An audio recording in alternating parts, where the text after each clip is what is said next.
ಕೊಡ್ಲಾ?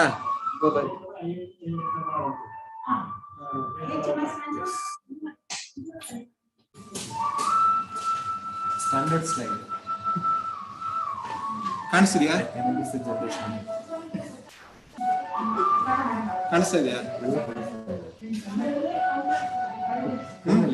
ಕಳಿಸ್ತೀವಿ live YouTube ಬಂತಾ? ಕೇಳಿಸ್ತಿದ್ಯಾ? ಇದರ ಮೊಬೈಲ್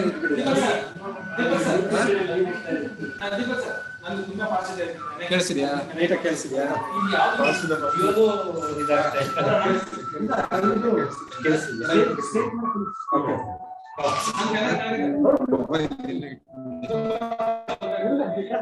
ಹಂಗಾರೆ ಅರ್ಧ ಗಂಟೆಗೆ ನನ್ನ ಮೊಬೈಲ್ ಕಾಲ್ ಬರ್ತಿಲ್ಲ ಕಟ್ ಮಾಡಿ ವಿಡಿಯೋ ಪ್ಲೇ ಮಾಡಿ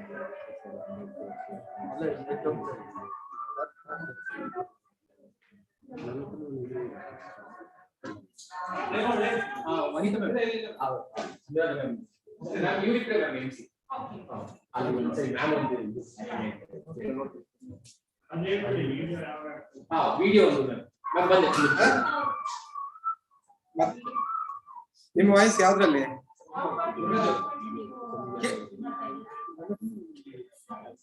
ಹಾ ಹಾ ಹಾ ಓಕೆ ಓಕೆ. ಇವರು ಕೆಂಪರಾಜ್ ಸ್ಕ್ರೀನ್ ಅಲ್ಲಿ. ಹಾ ಹಾ ನಾನಲ್ಲ, ಅದೇ ಅದೇ ಕೆಂಪರಾಜ್.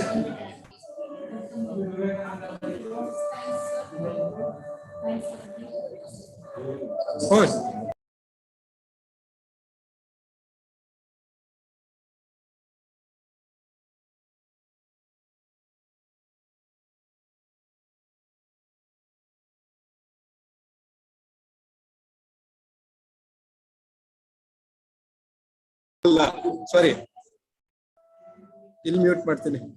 ಝೂಮ್ ಅಲ್ಲ, ಇದು ಮ್ಯೂಟ್ ಮಾಡ್ತೀನಿ. ಝೂಮ್ ಮ್ಯೂಟ್ ಮಾಡಿದ್ರೆ ಮೈಕ್ ಅದರಿಂದನೇ ಅಲ್ವಾ ತಗೊಳ್ತಿರೋದು? ಹಾ ಸರಿ ಸರಿ.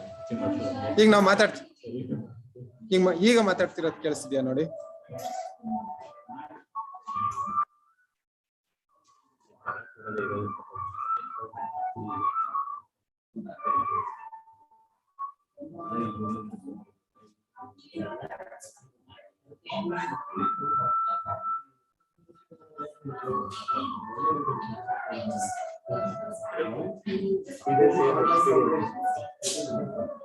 ನನಗೆ ಕೇಳಿಸ್ತಿದ್ಯಾ?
Backwaters of Pakistan and Karnataka is just a preamble when you gone. Change is a process of learning and also understanding communities. Inspired by Swami Vivekananda, the saga of Swami Vivekananda youth movement is understanding and responding to the multiple needs of an evolving society. As a national development organization, SPY believes in the realistic approach of building human capital, which has been a vital core in the development of youth. SPY learned all these in the process of building a human-centric method and working with communities towards the nation's progress.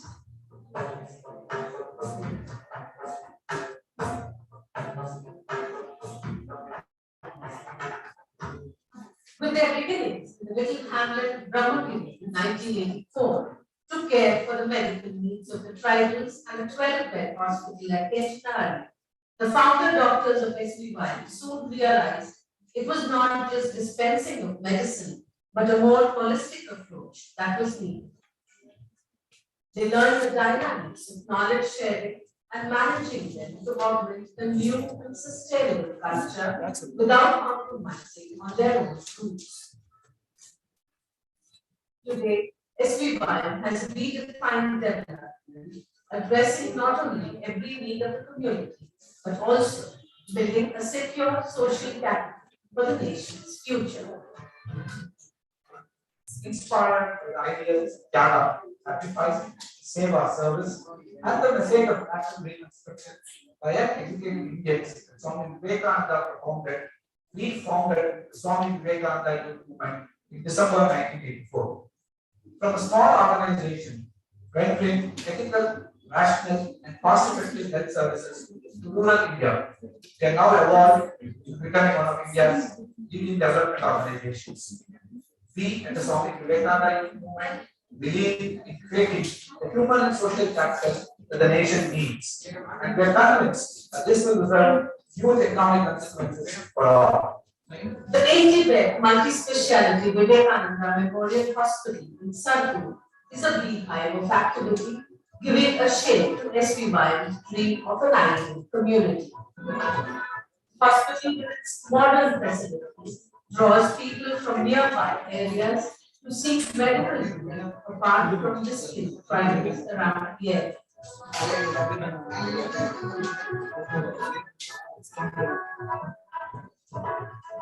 Palliative care, de-addiction camps, HIV care, counseling, mobile health clinics are integrated into the development model. For us in SBY, healthcare means much more than conventional understanding.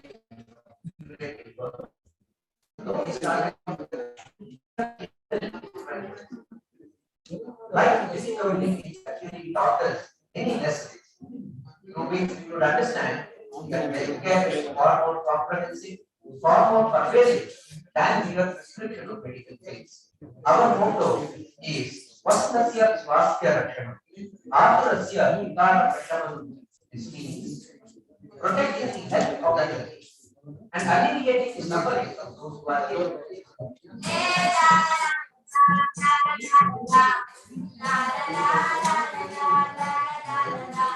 The Viveka Tribal Center for Learning is an exclusive school for tribals which introduces them to informal and formal education, leading towards empowerment. recreating the ambience of a forest. The school now has second generation students, imbibing a mainstream life without forgetting their roots.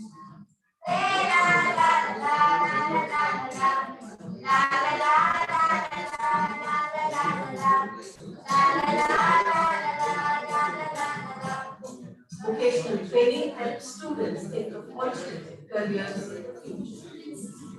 The Vivekananda Teacher Training and Research Center runs a 2-year diploma in education program where 20% of the students are from the tribal community, especially girls. In line with the vision of Swami Vivekananda, the Viveka School of Excellence in Sargur is a center for learning for children coming from nearby villages, equipped with the best facilities, including a science park, showcasing learning with fun. The school is a model for anybody to emulate.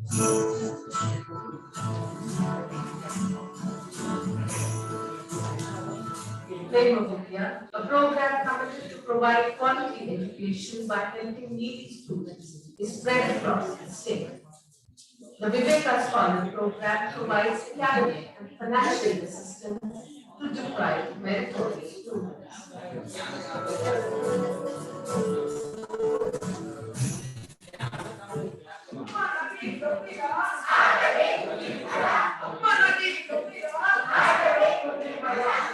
In the process of redefining development, Team SG1 realized education alone could not help in development and took up community empowerment projects.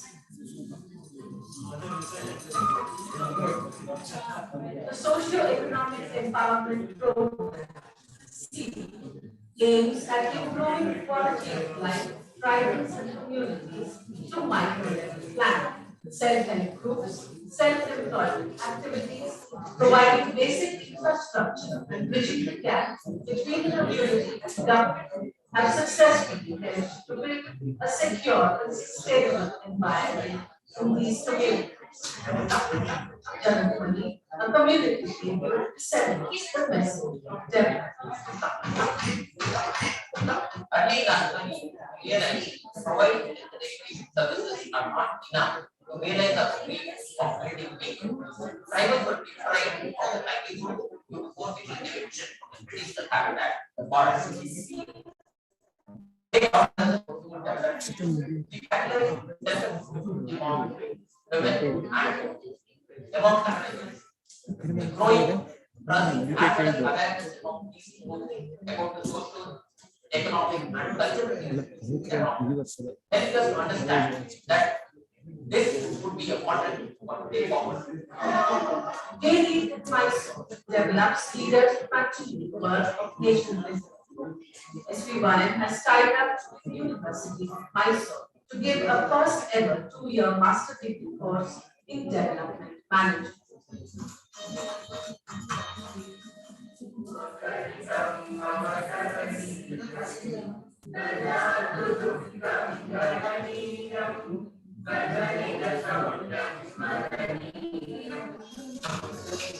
Vivekananda Institute of Indian Studies is another novel initiative which views India and its culture for more than 20 prestigious universities from UK, USA, Canada, and Singapore are connected with the program. SPYM today has grown as a modern organization working hand in hand with all the stakeholders, redefining the concept of development. In its journey, SPY has received many awards and accolades for its achievements. This has been possible by working in partnership with the government, responsible corporates, and communities in the classroom. Things that I particularly emphasize about the Vivekananda movement. First is that it's the economic model, the economy with which results are achieved, the carefulness with which money is spent. Secondly, it's highly professional. Whatever work they do, they plan out properly, think it out, think it through, and seeing that the best thing that can be done is bestowed on the job. The third is a very transparent model, that this kind of transparency of working, of funding, of auditing, of accountability. This is something which should commend itself as an ideal for the prototypes of this kind of country, where the youth movement is really a metaphor for the change that we wish to see. 30 years, Swami Vivekananda youth movement has expanded its horizons to embrace society and walk towards a new social order. Many more hands are needed to realize SPYM's dream of a resurgent India. You're welcome to be part of this vibrant revolution and walk together to build a better India.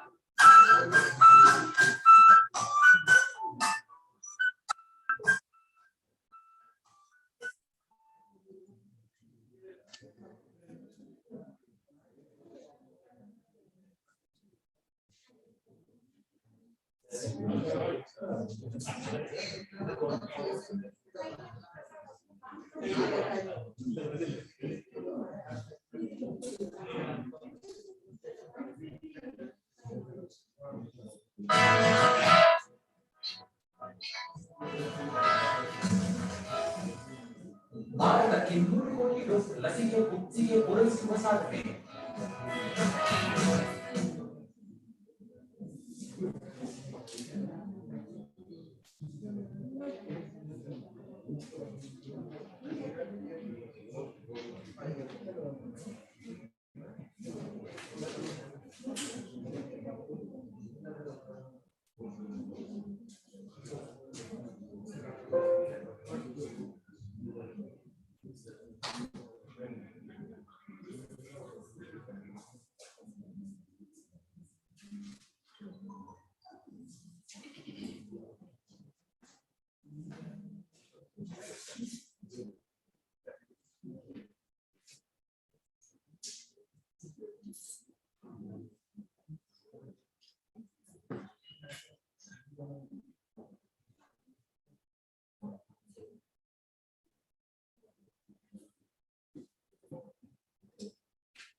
ಭಾರತಕ್ಕೆ 100 ಕೋಟಿ dose ಲಸಿಕೆ ಪೂರೈಸುವ ಸಾಧನೆ.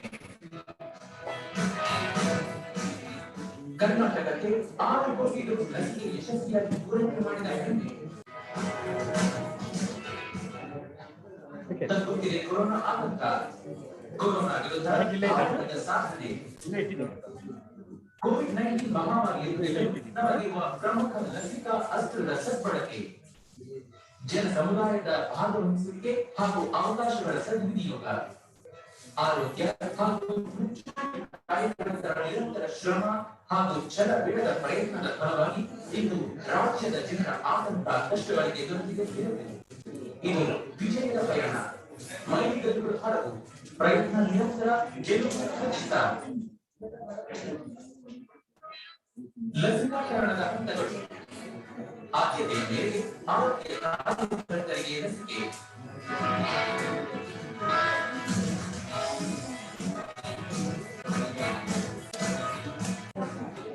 ಮುಂಚೂಣಿ ಕಾರ್ಯಕರ್ತರಿಗೆ ಲಸಿಕೆ.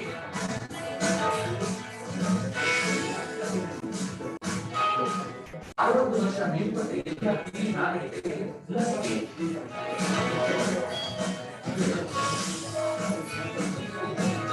ಸಹ ಅಸ್ವಸ್ಥತೆಗಳಿರುವವರಿಗೆ ಹಾಗೂ ವಿಶೇಷ ಚೇತನರಿಗೆ ಲಸಿಕೆ 45 ವರ್ಷ ಮೇಲ್ಪಟ್ಟ ಎಲ್ಲರಿಗೂ ಲಸಿಕೆ ಗರ್ಭಿಣಿ ಹಾಗೂ ಬಾಣಂತಿಯರಿಗೆ ಲಸಿಕೆ 18 ವರ್ಷ ಹಾಗೂ ಮೇಲ್ಪಟ್ಟವರಿಗೆ ಲಸಿಕೆ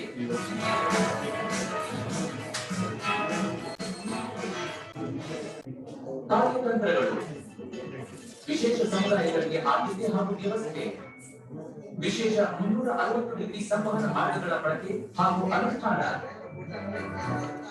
ಸಿಬ್ಬಂದಿಗಳ ಕೌಶಲ್ಯವರ್ಧನೆ ಸ್ಥಳೀಯ ಮಟ್ಟದ ಕ್ರಿಯಾ ಯೋಜನೆ ಹಾಗೂ ಅನುಷ್ಠಾನ ವೈಜ್ಞಾನಿಕ ಮೇಲ್ವಿಚಾರಣೆ ಮತ್ತು ಮೌಲ್ಯಮಾಪನ ನಿರಂತರ ಕಲಿಕೆ ಹಾಗೂ ಕಲಿಕೆಯನ್ನು ಹೊಸ ಕ್ರಿಯಾ ಯೋಜನೆಗಳಲ್ಲಿ ಬಳಸಿ ನಿರಂತರ ಅನುಷ್ಠಾನ ಈ ಎಲ್ಲ ಪ್ರಕ್ರಿಯೆಗಳು ಮುಂಚೂಣಿ ಕಾರ್ಯಕರ್ತರ ಶ್ರಮ ಜನಪ್ರತಿನಿಧಿಗಳು ಧಾರ್ಮಿಕ ಸಹಭಾಗಿತ್ವ ವಿವಿಧ ಇಲಾಖೆಗಳ ಸಮನ್ವಯ ಸರ್ಕಾರೇತರ ಸಂಸ್ಥೆಗಳ ಆಡಳಿಸುವಿಕೆ ಸನ್ಮಾನ್ಯ ಮುಖ್ಯಮಂತ್ರಿಗಳು ಮಾನ್ಯ ಆರೋಗ್ಯ ಸಚಿವರ ನಿರಂತರ ಮಾರ್ಗದರ್ಶನ ಇಲಾಖೆಯ ಅಧಿಕಾರಿಗಳ ಅನುಪಮ ಸೇವೆಯಿಂದಾಗಿ ಈ ಗುರಿ ತಲುಪಿದ್ದೇವೆ ಪ್ರಯತ್ನ ಅಚಲ ಶ್ರಮ ನಿರಂತರ ಗೆಲುವು ಖಚಿತ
A very good evening and a warm welcome to respected dignitaries, knowledgeable guest speakers and dear delegates. I am Dr. Vanita.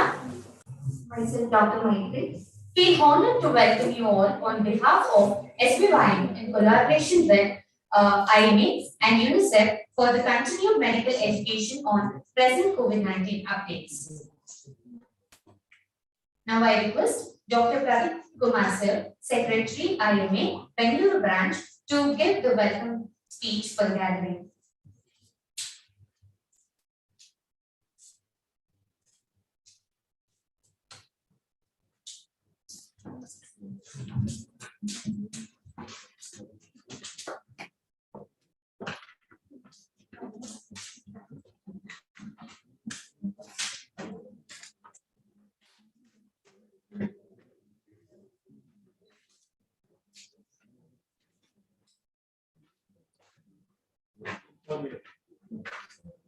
Good evening, everyone. Myself, Pradeep Kumar, Secretary at Bengaluru branch. It gives me immense pleasure that we are conducting an association with Swami Vivekananda Youth Movement. So when I was in Mysore Medical College during internship, so I had also visited the Swami Vivekananda hospital.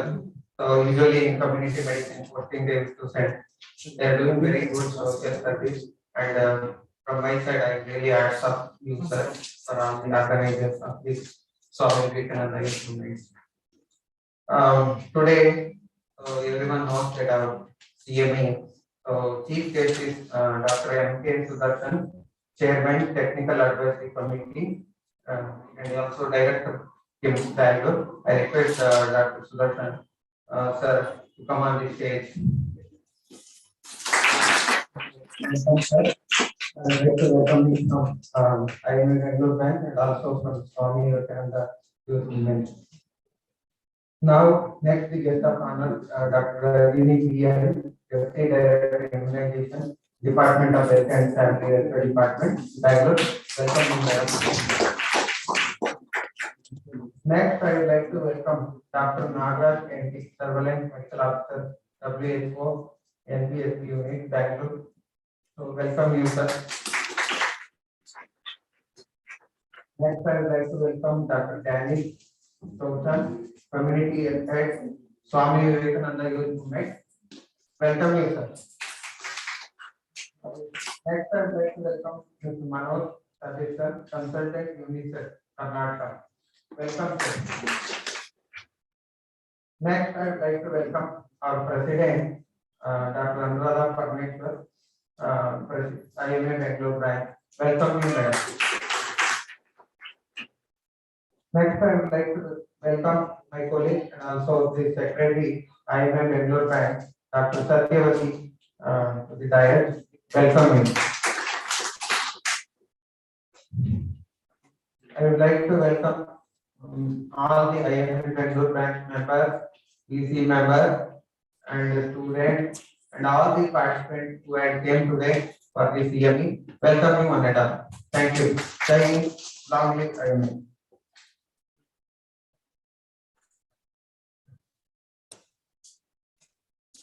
Thank you, sir. We request Dr. Venkata Chalapati, sir, past IMA President, IMA Bangalore branch, to begin today's event by IMA President.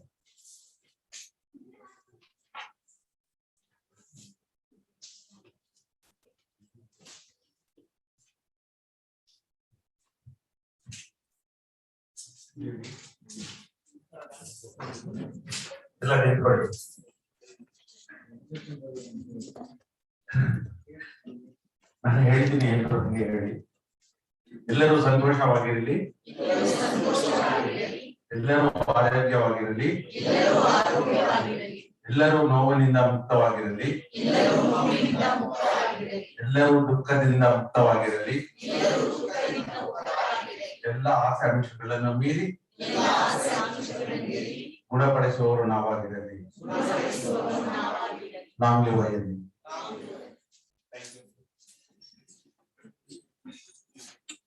Thank you, sir. We invite Ms. Niharika, Program Manager, School Education Program, SVYM, for the invocation song.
Thank you, Ms. Niharika. We invite Dr. Pradeep Kumar, sir, member of IMA, to join the dignitaries on the dais.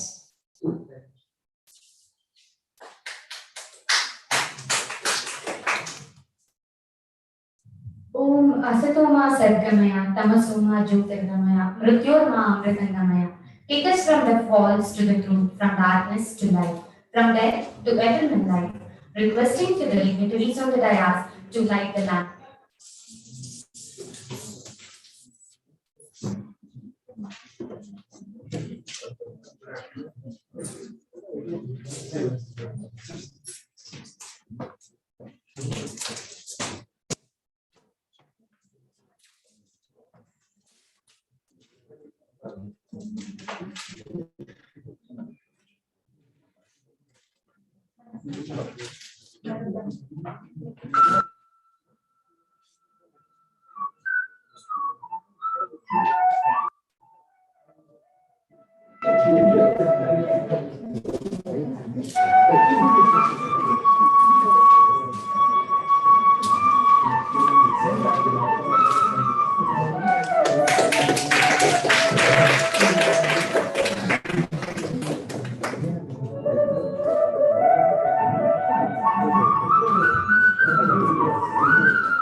Thank you, dignitaries on the dais.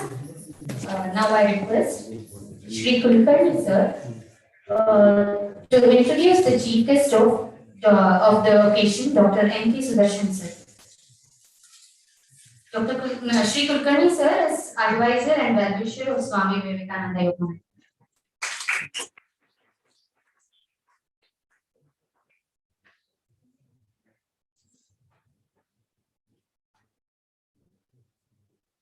Good evening. I am retired.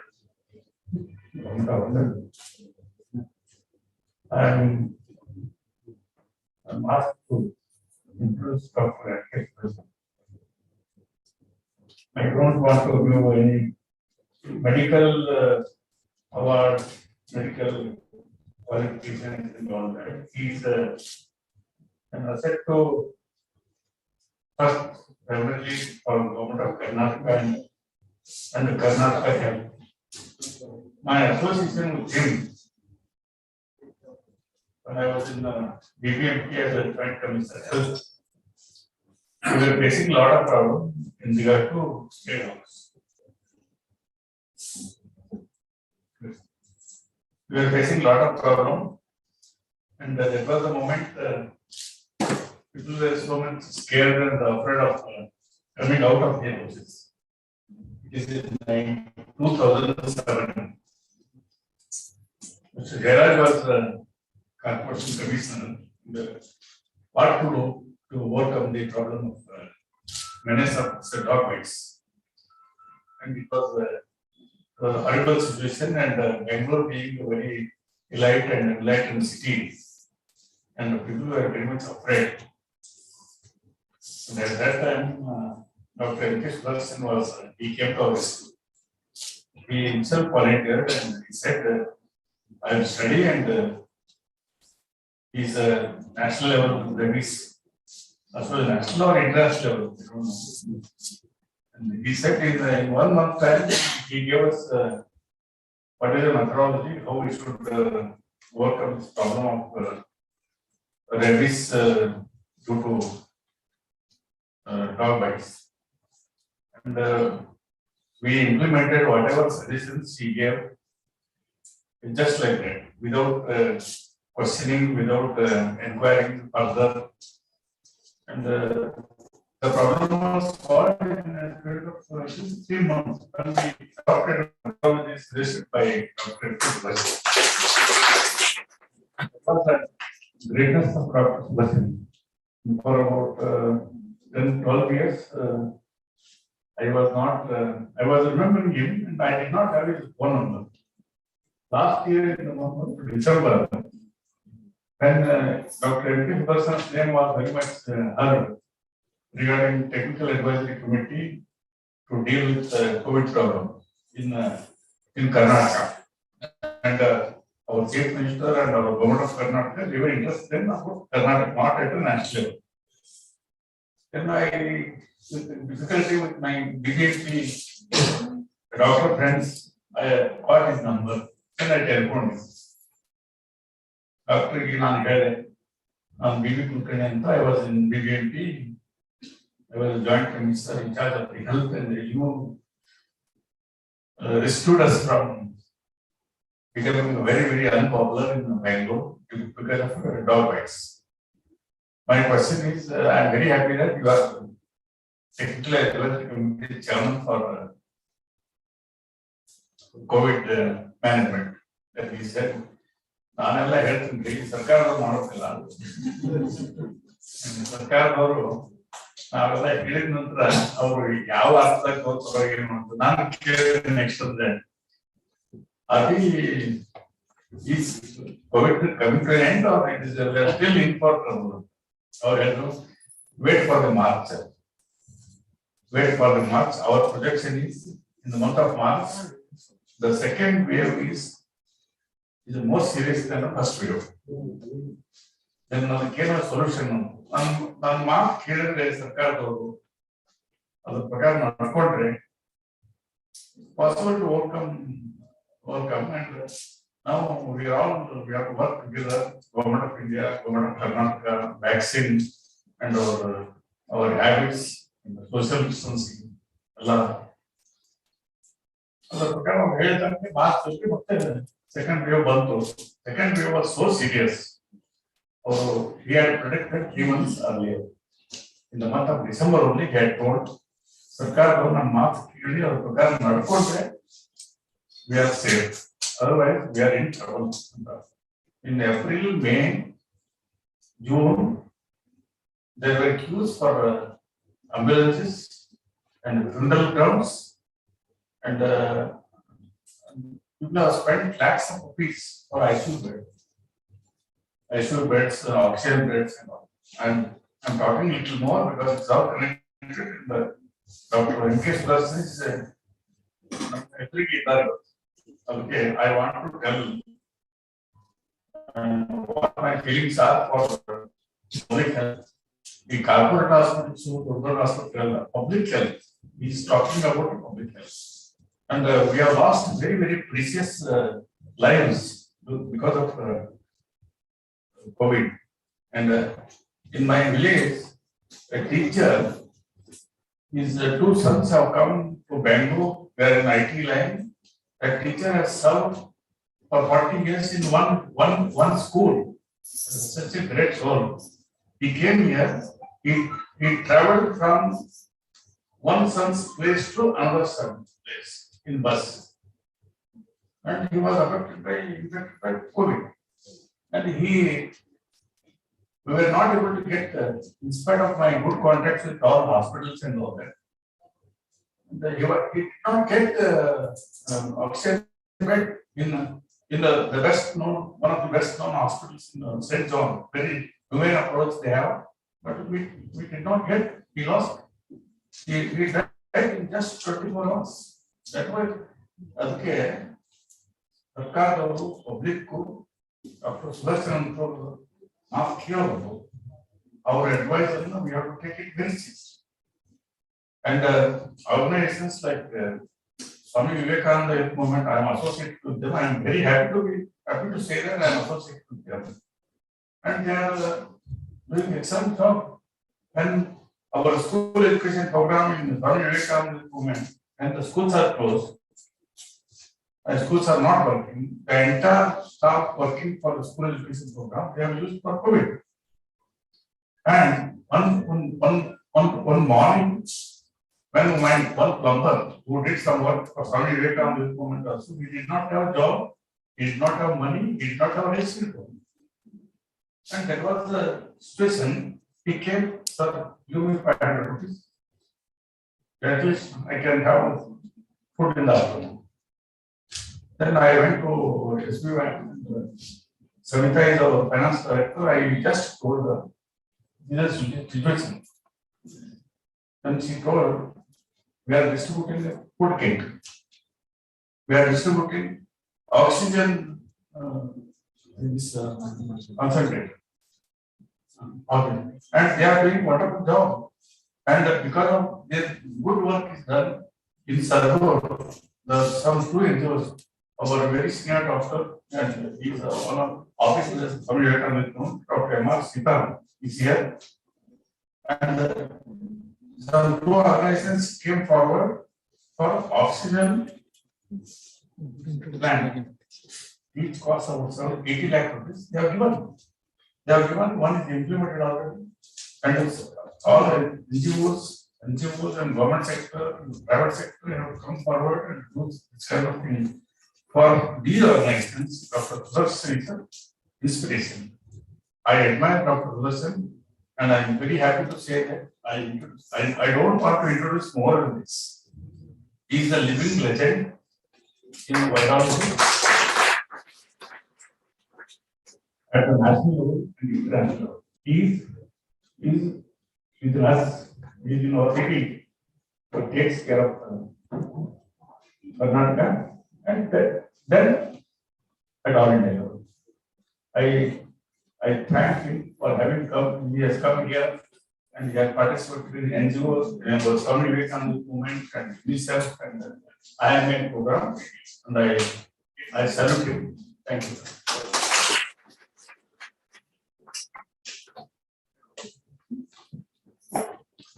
Thank you, sir, for introducing us to Dr. M.K. Sudarshan, sir. Now I request Dr. M.K. Sudarshan, sir, Chairman, Technical Advisory Committee, Government of Karnataka, Director of Kendega Institute of Medical Sciences, Bangalore, to address the gathering.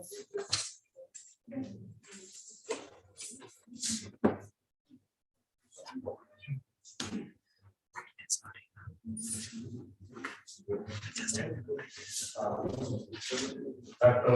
Anurag Parmik, who is presiding over this function. Guest of honor, Dr. Rajini BN, who is the Deputy Director of Immigration from Government of Karnataka. Dr. Nagaraja Enti, SMO, WHO HPSP Unit, Bangalore. Dr. Dennis Chavan, Community Health Right, SPYF. Mr. Manoj Sebastian, Consultant Minister, Karnataka. And Mr. Pradeep Kumar, Secretary IMA. And Dr. Guliraj, who is there, my colleague in Teams. Dr. Satyavati, Secretary IMA, Hyderabad. Dr. Mukherjee, who has very informally and very profusely spoken at length about me and members of the IMA and other invitees and friends. I am very happy to be a part of this program. Also, this IMA hall is after Bangalore Medical College, the nearest next medical college is KIMS. And Mr. Putpami, who is there for last, just to he's been here for 35 years. I saw him after 20 years. So, it has taken, I think, twice it has been renovated, 2 times in my lifetime. So, it has some nostalgic effect on me. Coming to COVID-19, COVID-19 will stay like any other flu, and we may have to go for some annual boosters in the due course of time. We need to be, the mask will remain till 2022. That's our days. So let us be used to a mask wearing, and vaccination I've already told. And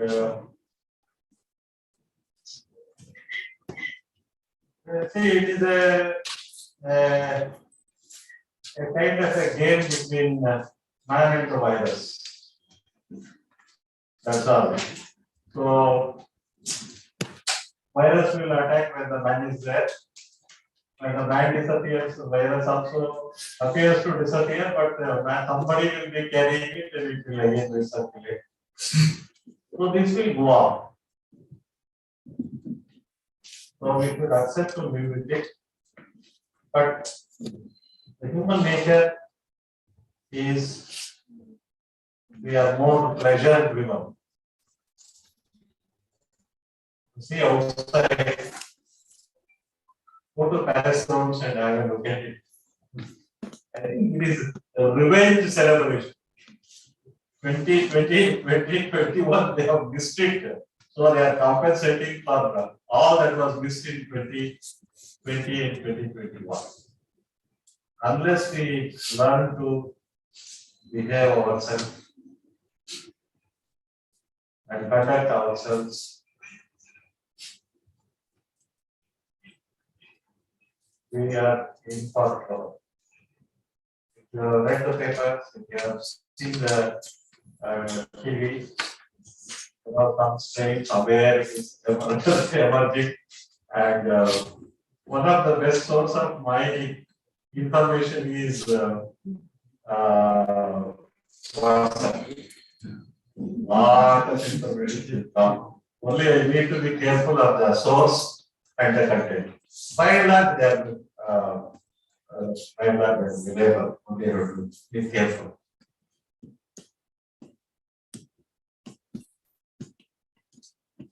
There are many things like mask is not mandatory. Vaccination is not mandatory. Both are voluntary. In that strictest and in the purest sense. That is India.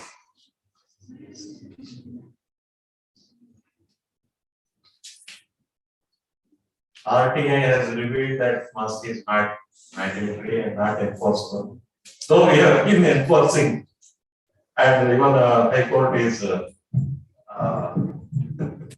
supporting us. That mask wearing, vaccination could not be relaxed. Let us hope that by the end of next year, the problem, and we are getting some new drugs, antiviral drugs, and hopefully they become cost effective and the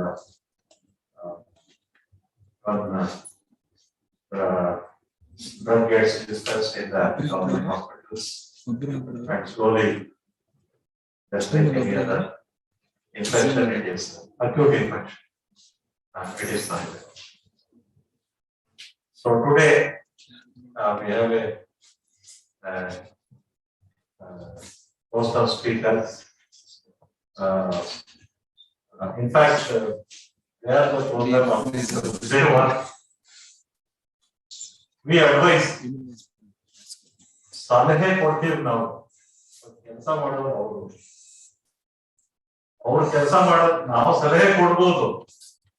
ಈ technical advisory committee ತಾಂತ್ರಿಕ ಸಲಹಾ ಸಮಿತಿ ಸಲಹೆ ಕೊಡೋದು ಮುಖ್ಯ, ಅದನ್ನ ಜಾರಿಗೊಳಿಸೋದು ಸರ್ಕಾರ, ಅದನ್ನ ಪಾಲನೆ ಮಾಡೋದು ಸಮಾಜ.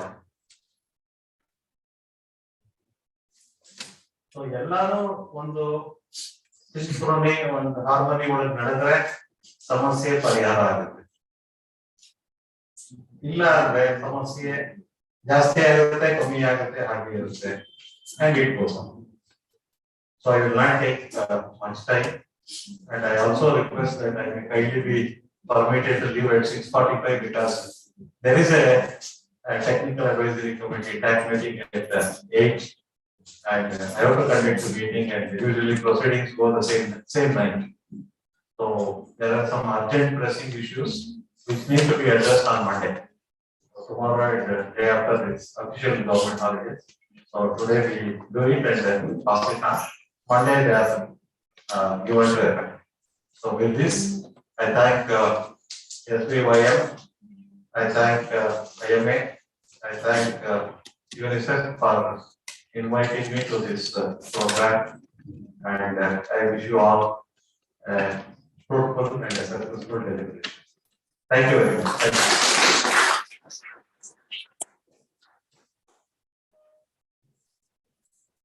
Thank you, sir. It is always our honor to have you among us. Now I request Dr. Sitaram sir, orthopedic surgeon, founder member of Swami Vivekananda Movement, to felicitate Dr. M.K. Sudarshan sir.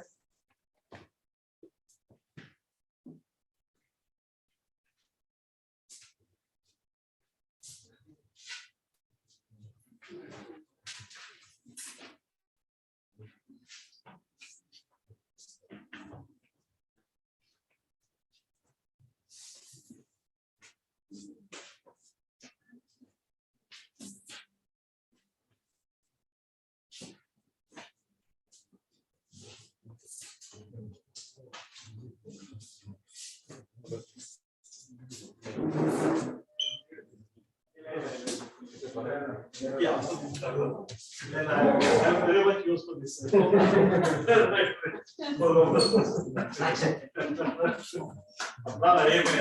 also a member of IFS since 1992.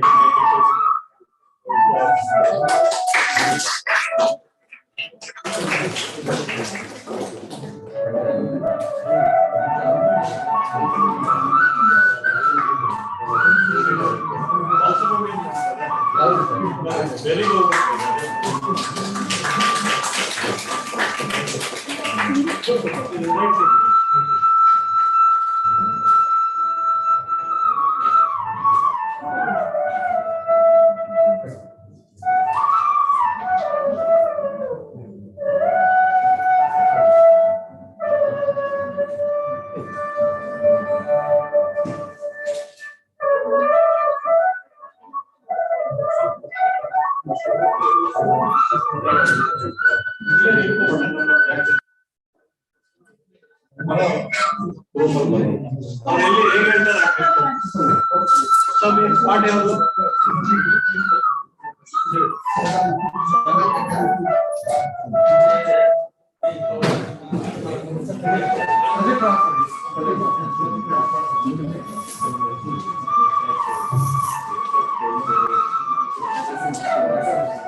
Thank you, dignitaries. It is our immense pleasure to have amongst us Dr. Rajini P.N. Ma'am, Deputy Director, Immunization, Department of Health and Family Welfare, who has been the guiding light for COVID-19 immunization campaign with her extraordinary leadership. It is an honor to have you here, ma'am. We now request you to address the gathering.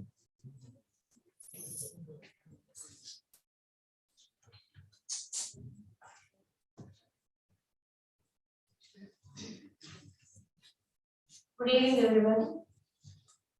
Respected dignitaries on the dais, my respected colleagues, some of Dr. Ramesh, my departmental senior colleague, my respects to all of you, and my love to all the junior colleagues also. I stand here as representative of Government of Karnataka. I am holding the post of Deputy Director Immunization, and so also I to manage COVID vaccination in the state of Karnataka, guided by Government of India guidelines. And Dr. Sudarshan sir, Chairman of the TAC,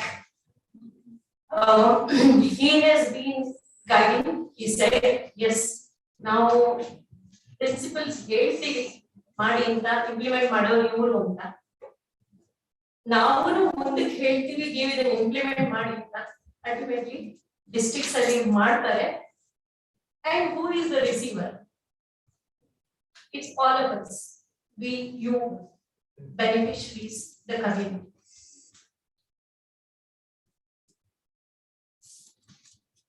In mitigating COVID-19 pandemic, COVID vaccination is one of the most important tool. COVID vaccination, along with the COVID appropriate behaviors, does help in mitigating COVID-19 pandemic. We are all part of this COVID vaccination war.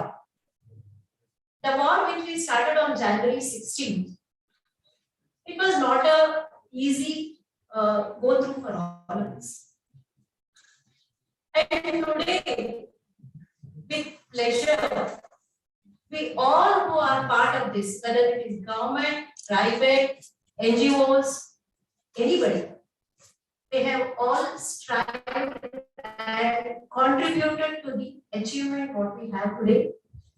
India has achieved 120 crore vaccination doses, and Karnataka today, I am very happy to say that we have crossed 7.2 crores. We have not achieved this very easily.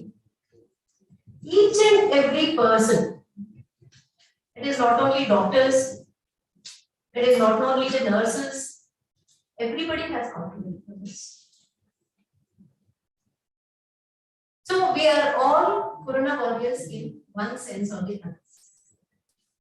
We have implemented this in various phases of vaccination. You know the difficulty, whatever we faced when we started. It was very difficult for us to convince the medical fraternity itself to go for vaccination. And then we went through the frontline workers and then various phases of 60 plus, 45 plus, and now we are 18 plus.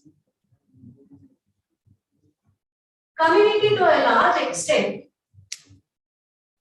they have participated in this program, and we have come to this almost end of this track.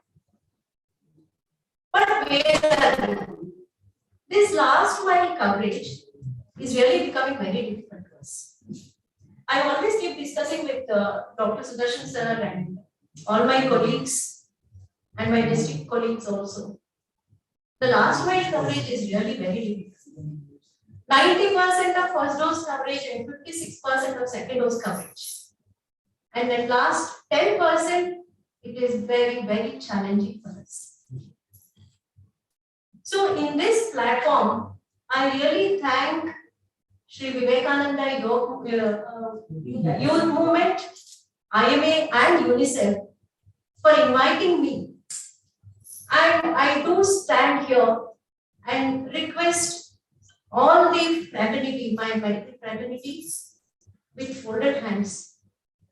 You please join hands with us. You join your big hands with us, with Government of Karnataka to reach this last mile.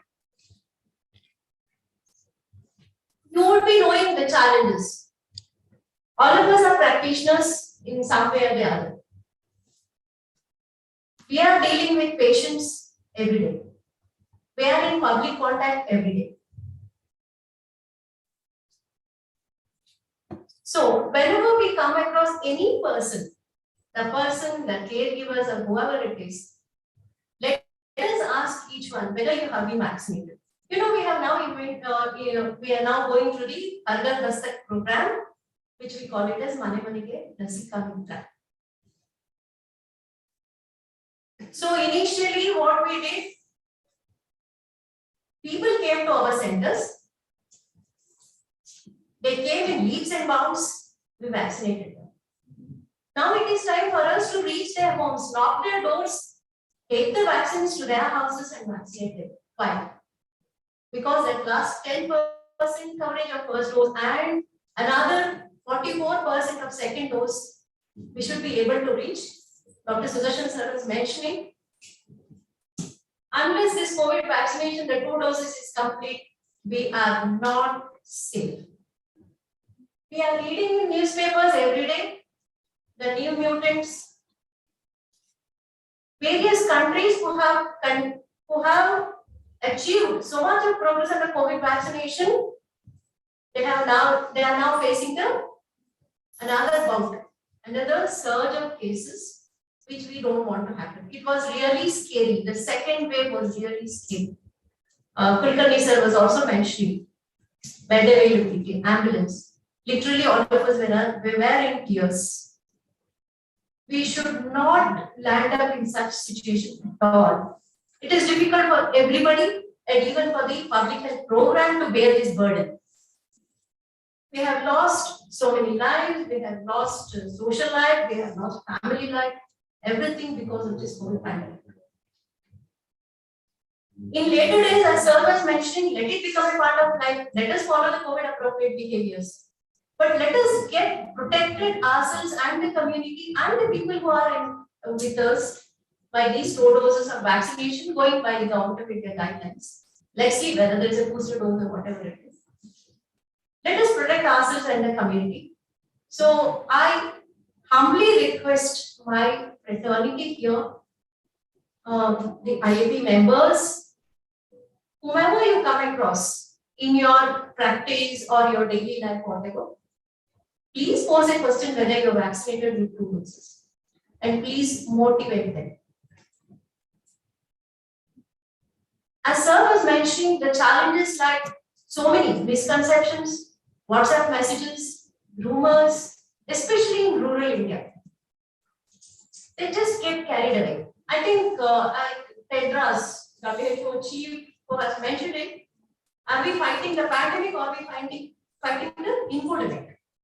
Lot of misinformations and misconceptions and myths and rumors that is really deterring the program.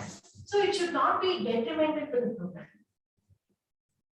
Unless each and everybody is protected, the herd immunity is built, we can never be safe. Sir was mentioning about revenge, celebration and revenge tourism.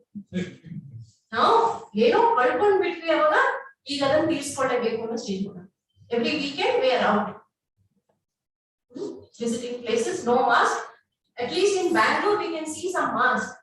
Outside, absolutely nothing. No mask. No social distance. That's a real threat to the program. That's a real threat. Vaccination, the efficacy, the protection offered by the vaccines. Apart from that, we have always been stressed. We have always stressed that COVID appropriate behavior is must. If this is not followed, or if this is followed, whatever pandemic comes, whatever mutant comes, we will be able to cut that. So I just do not want to take much time. So I request all my friends,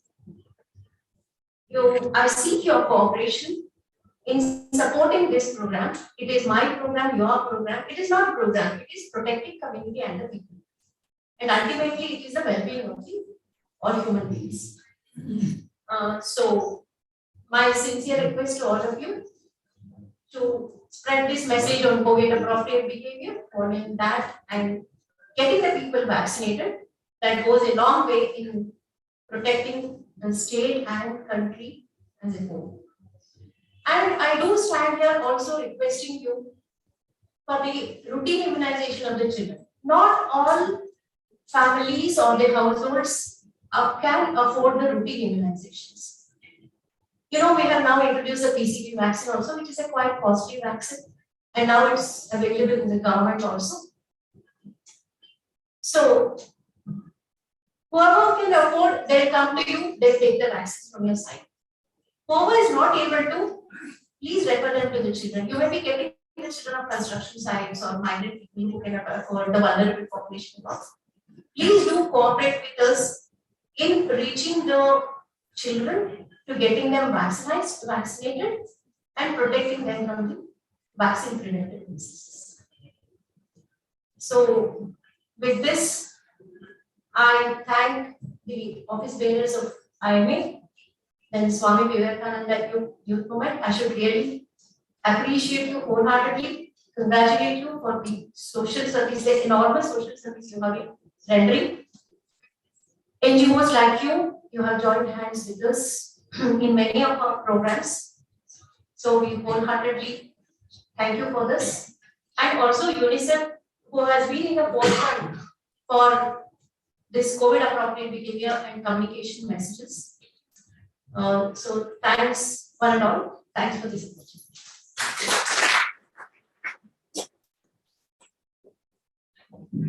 Thank you, ma'am. Now I request Mrs. Savita ma'am, Chief Financial Officer, SPYM, to felicitate Dr. Rajni ma'am.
Now I request our President of Indian Medical Association Bengaluru branch, Dr. Anurada Parmesh ma'am, to address the gathering. She has been actively involved in various activities of IMA, including membership drive and also the agitation act against the KPMG. We welcome you, ma'am.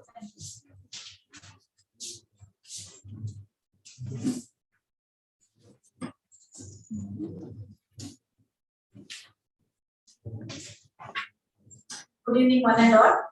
I am a Bangalore branch in association with Swami Vivekananda Youth Movement and UNICEF and WHO has organized CME on current updates, COVID updates, which is also streamlined, live and recorded on YouTube. Respected Chief Guest, eminent community medicine expert and Chairman Technical Advisory Committee for COVID-19, Government of Karnataka. Respected guests of honor, Dr. Rajni ma'am, Deputy Director, Immunization, Department of Health and Family Welfare, Bangalore. Dr. Nagaraj NT, Surveillance Medical Officer, WHO. Dr. Dennis Chauhan, Community Health Head, Swami Vivekananda Youth Movement. Mr. Manoj Sebastian, Consultant UNICEF, Karnataka. Office Bearers of IMA Bangalore Branch, our Secretaries, Dr. Pradeep Kumar, Dr. Satyavati, as also our senior IMA office bearers and members in the audience. Ladies and gentlemen, it gives me immense pleasure to be part of this event.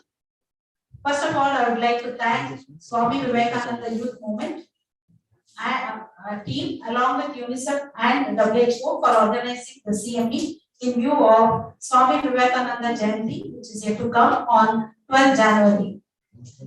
In association with IMA Bangalore branch, we are organizing this. We are honored to have Dr. M.K. Sudarshan as chief guest for today's, Dr. M.K. Sudarshan sir as chief guest for today's program. As we all know, he is the chairman of the advisory committee and he is been appointed by government of Karnataka. He has been advising the government to take effective steps for managing and controlling COVID-19 pandemic. Under his leadership, the task force has been giving valuable advice to the government. Thereby, COVID epidemic has been effectively managed and controlled by government of Karnataka. Government of Karnataka is kind enough to pay compensation of rupees 50 lakhs to medical professionals who succumb to COVID-19 pandemic who are in government service. So on behalf of IMA Bangalore branch, I would like to request Dr. Sudarshan to recommend Government of Karnataka to include medical professionals who are treating COVID-19 patients in private clinics, hospitals and nursing homes, as the government themselves have converted many of our hospitals and nursing homes to COVID hospitals. At this juncture, I would like to reiterate that we at IMA are struggling hard to do good for our fraternity, and one such scheme that we are into is called the IMA KSS scheme, IMA Karnataka Social Security Scheme. Well, this is for the benefit of the family members, just in case we lose our doctor due to unprecedented loss as in the COVID times. And I'm also happy to say that we have nearly 1,700 doctors in this scheme, and the cutoff age for this scheme is 60 years.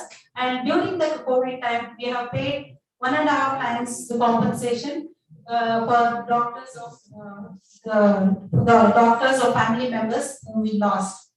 While membership drive is providing discount, as we all know, which is going to end on October 30th, I request each and one of you to motivate, promote IMA membership. Why do you think we are doing it? We want to strengthen IMA so that we can fight for our causes and also take care of the well-being of our fraternity. Now, I request I have a request to Dr. Rajani also. Government of India is stressing on 2 doses of vaccine. As ma'am put it, we are all sincerely working with the government to see to it that all our patients get vaccinated. So each and every patient who walks into my clinic, I ask them whether they have been vaccinated. If so, is it 1 or 2 doses? And I make an entry in my prescription. And if they haven't taken, I counsel them, find out the reason and make sure that they take the vaccine. So with respect to pregnancy, well, there also it is allowed. But my personal experience in the third trimester, I try to avoid because I've had, I prefer to avoid. So when my patients come in the third trimester about to deliver, I tell them that you may as well take it after delivery. Then the next question is, can I take when I'm feeding the baby? Yes, you can take the vaccine during the lactation also is what I say. Apart from the memberships, apart from the Karnataka Social Security Scheme, another very important scheme that I would like to stress upon is the Karnataka Professional Protection Scheme. That is for practicing doctors. It is professional indemnity. Sir, the coverage is up to 1 crore now. And the first year premium is rupees 3,100. And subsequently, every year we pay 500 rupees plus overheads if in case we have any expenditure towards any litigation. So far, we haven't had that many litigations, they haven't crossed even 10. So more or less, compared to any of our private companies, we are doing good with the Karnataka Social Security Scheme. And last but not the least, we have another scheme called Karnataka State Health Scheme.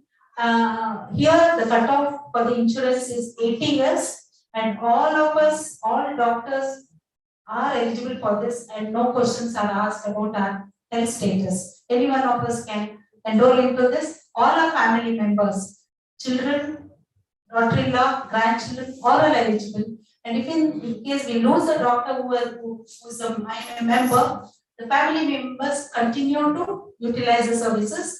And the catch here is, if in case you have enrolled into any of your private insurance companies, you are going to claim through them also with KSHS. How is that? You give the Xerox copy and you also get the claim amount.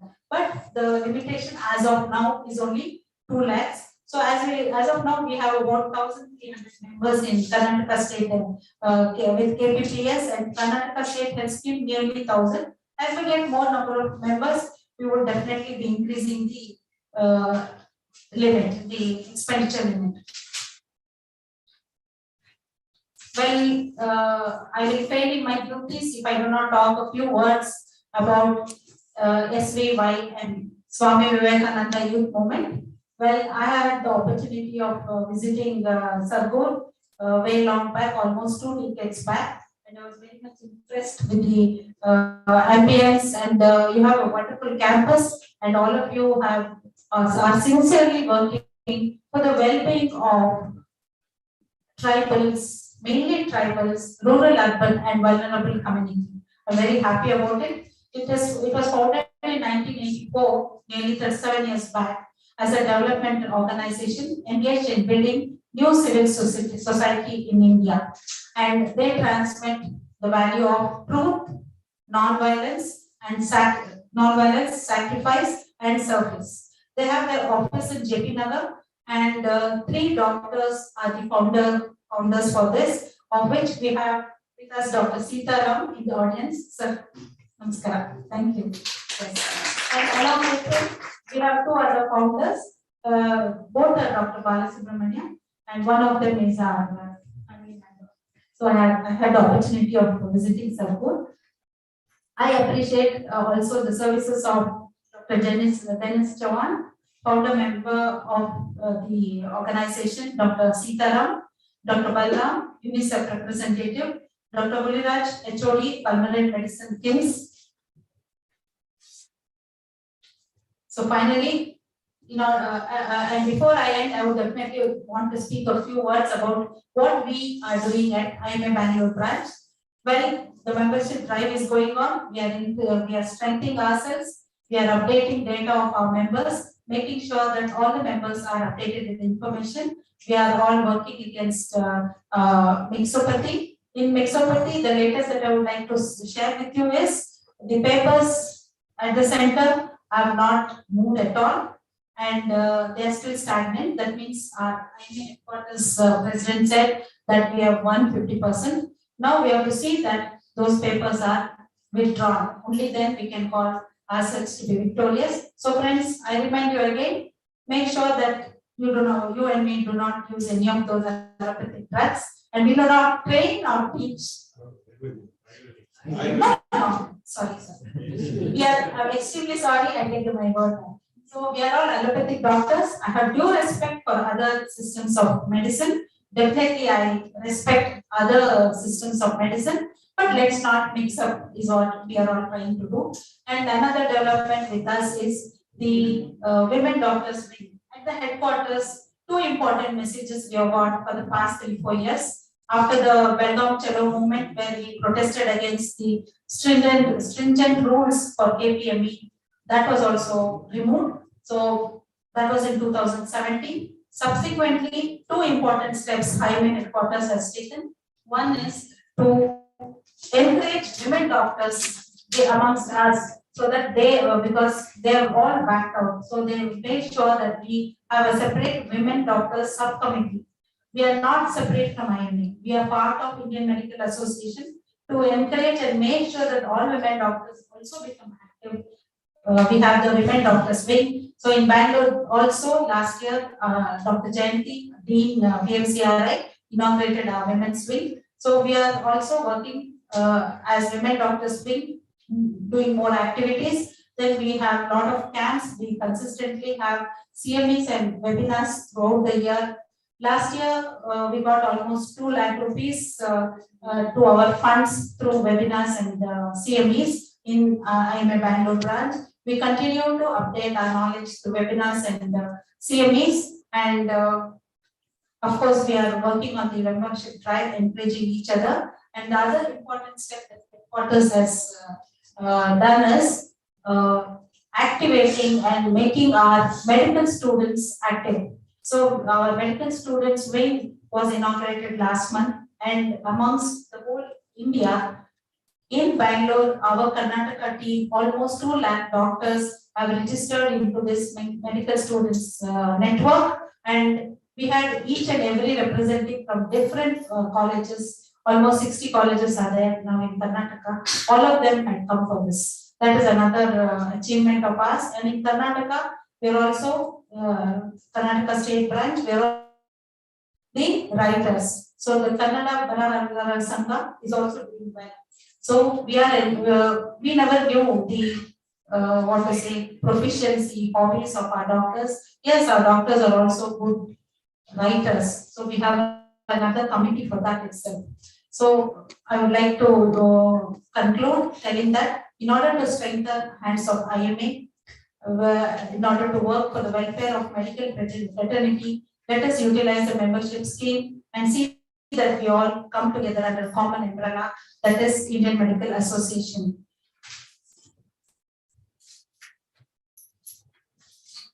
Finally, I would like to remind all of us that pandemic is not yet over. As Madam Rajini put it, we still have to continue to follow all the steps that the government has told us to follow, like masking, distancing, as well as washing our hands with soap and water.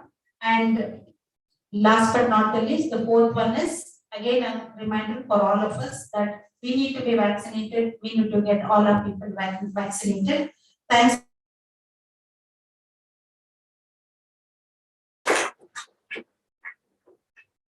Thank you, ma'am. Now I request Dr. Padmaja, ma'am, obstetrician and gynecology of Swami Vivekananda Youth Movement, to felicitate Dr. Dr. Raghunathan, sir.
Secretary IMA Branch, to conclude the inauguration by vote of thanks.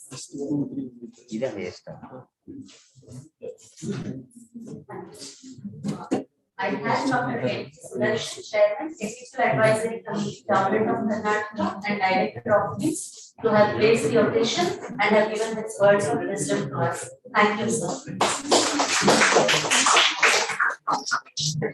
I also thank Dr. S.P.M. Deputy Director Immunization, Department of Health and Family Welfare, Bangalore, to have given us advices about COVID immunization and for all. I would also like to thank Dr. Nagraj, Dr. Dennis Chauhan, Mr. Manoj Sebastian, who will be here too after this inaugural session. Thank you, sir.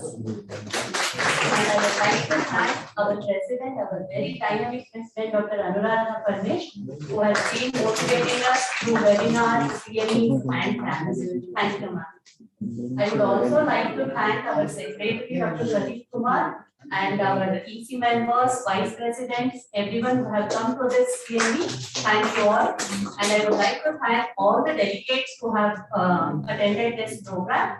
And I would like to thank Swami Vivekananda Youth Movement, all their members, to have given us this opportunity of CME. And I would also like to thank UNICEF members. Thank you. And I would be at fault if I don't thank our pillar of strength, Mr. Putswami, and our honorable. Thank you all.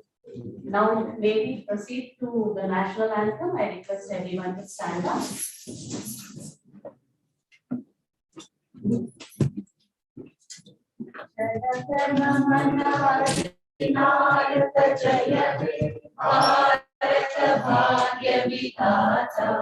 Punjab Sindhu Gujarat Maratha Dravid Utkal बंगा विंध्य हिमाचल यमुना गंगा उच्चल जलधि तरंगा तव शुभ नामे जागे तव शुभ आशीष मागे गाये तव जय गाथा जन गण मंगलदायक जय हे भारत भाग्य विधाता जय हे जय हे जय हे जय जय जय जय हे जय भारत माता की जय Long time.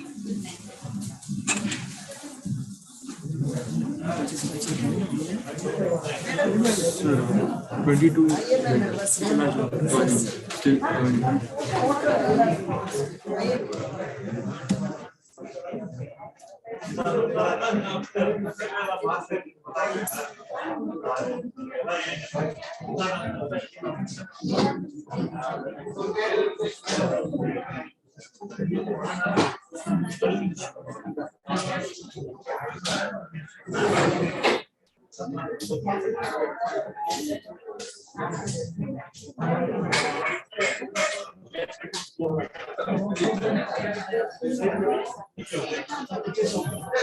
request everybody to be seated. We will start the monitoring sessions now. Kindly be seated.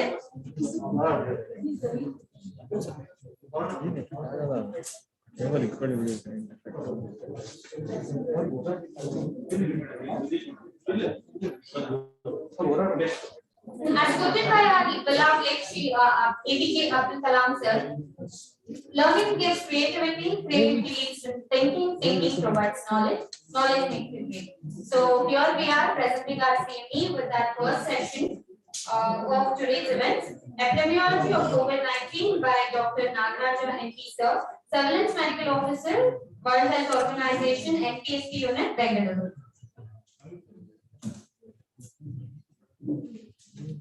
light in the other side.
Good evening, all.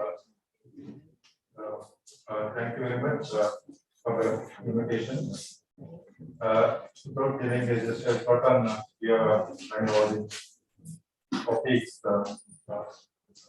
We all on the speaker also. Just I will be starting off the CME, which is epidemiology and COVID-19 and the current scenario. You all aware? It's almost now we are going to celebrate second anniversary. So it's almost 2 years. This COVID-19. So when that started in the month of December 2019 in the Wuhan province of China, where they notified us some pneumonia, cluster of pneumonia cases of unknown origin. WHO declared as pandemic on the 11th of March 2020. This was so this all everyone knows this, so that's why. So I'm not going to detail into that details. So just this is what as of now you can see that how this COVID-19 disease so as affecting globally all the regions of WHO regions. Data is here.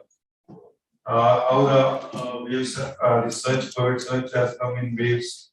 So how again this now also again starting to climb. And also this we have deaths also. So far number of deaths happened. So everybody was sharing how difficult it has been for the families, how it has been devastating. So you also you can see especially initially days, so there are a lot of deaths because this was very unknown. So nobody was knowing about anything about this. Novel coronavirus. So that's why we used a lot of mortality. And as we started learning more and more about the disease, and then we can see the next wave, first and second wave. So deaths started coming down. We have started better managing, and also better preventive measures. And also vaccine was introduced. So very quickly. So that vaccination also has contributed for reducing the deaths globally. As on now, these are the numbers. 258 millions have been affected globally. 5 millions have died already, and 7.7 billion dose vaccine has been given. This is globally. And if I look at the last 7 days, you can see the darker areas are the areas where we have COVID-19 going on rampage. So these are the like European countries, including UK. So even Russia has having cases surge, and America also continue to have more number of cases. And if you look at the numbers, in the last 7 days, it is 67% of cases are in Europe continent, in Europe region of the region, and another 21% are in America. 5% in Western Pacific. And if you look at the actual number, so there is an 11% increase compared to previous week in Europe. And there are no changes. It is same as previous weeks in America and Pacific countries. Whereas Southeast Asia, where India is also part of Southeast Asia region, where we see minus, that is a downward trend of cases in Southeast Asia region. But in Europe, it continues to be. Similarly, deaths in the last 7 days, if you look at the data, 57% again deaths belong to Europe, Europe region of WHO, and again another 20%, 26% are in America region. If I look at which are the countries among the globally, it is again America in the last 24 hours. Highest number of cases are reported in America. It's more than 1 lakh cases of confirmed COVID-19. Germany, we have seen single day reporting of 75,000 cases from Germany, and similarly UK 42,000, Russia 32,000 cases have been reported. These are the number of cases reported in the last 24 hours. And also compared to deaths also, if you look at the deaths also, US is reporting 1,597 in a day, single day deaths. And Russia, you can see here 1,200 cases death reported in the last 24 hours. But if you look at the last column, this is where the madam was talking about vaccination. So here you can see that it's fully vaccinated. That is 2 doses taken in 100 population. USA is still lesser in terms of fully vaccination. It's on less than 60%. Whereas Germany and UK you can see 67%. And again Russia it's only 36%. And France is 69%. So if you look at countries which have crossed almost 60%, 65% of doses that's fully vaccinated, the deaths are very minimal. This is the huge difference we can notice. And if you look at Russia also, it's only 36%, and you can see the number of deaths happening in Russia. And similarly, even in US also. So just to say that why it's happening again, it's the even number of these cases reported are most of them are unvaccinated. And even hospitalization and deaths are more and more happening in unvaccinated even now. So that is the importance of vaccination. That is why Dr. President was requesting for full support. Why? Because this is where India stands. Even though number of cases are less in the last 24 hours and deaths have been definitely come down, but look at our fully vaccination, it is 29%. It is somewhat, we are in the stage where Russia. So definitely not, if everybody has Dr. Sessions also telling, it's not a time to celebrate, not a time to forget.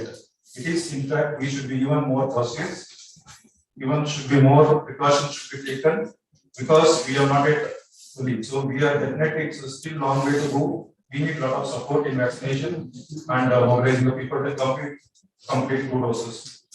That is a very important take-home message. And even if you look at the number of cases, even though number of cases are coming down in India, but still this is from our WHO dashboard. So we have some sort of alert system.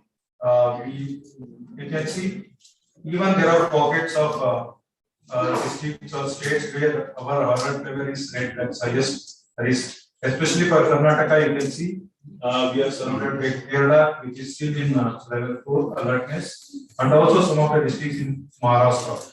So that's why. So even that is more important, even for Karnataka to be on high alert and we follow strict measures. We should not be forgetting. And these are the numbers how that came. So the first wave in the last year, July to August, October, and again second wave this year. Even though you can see the difference in numbers of how big it was the impact of the data variant here. And afterwards, you can see that definitely that's we can't make the number of cases as coming down continuously.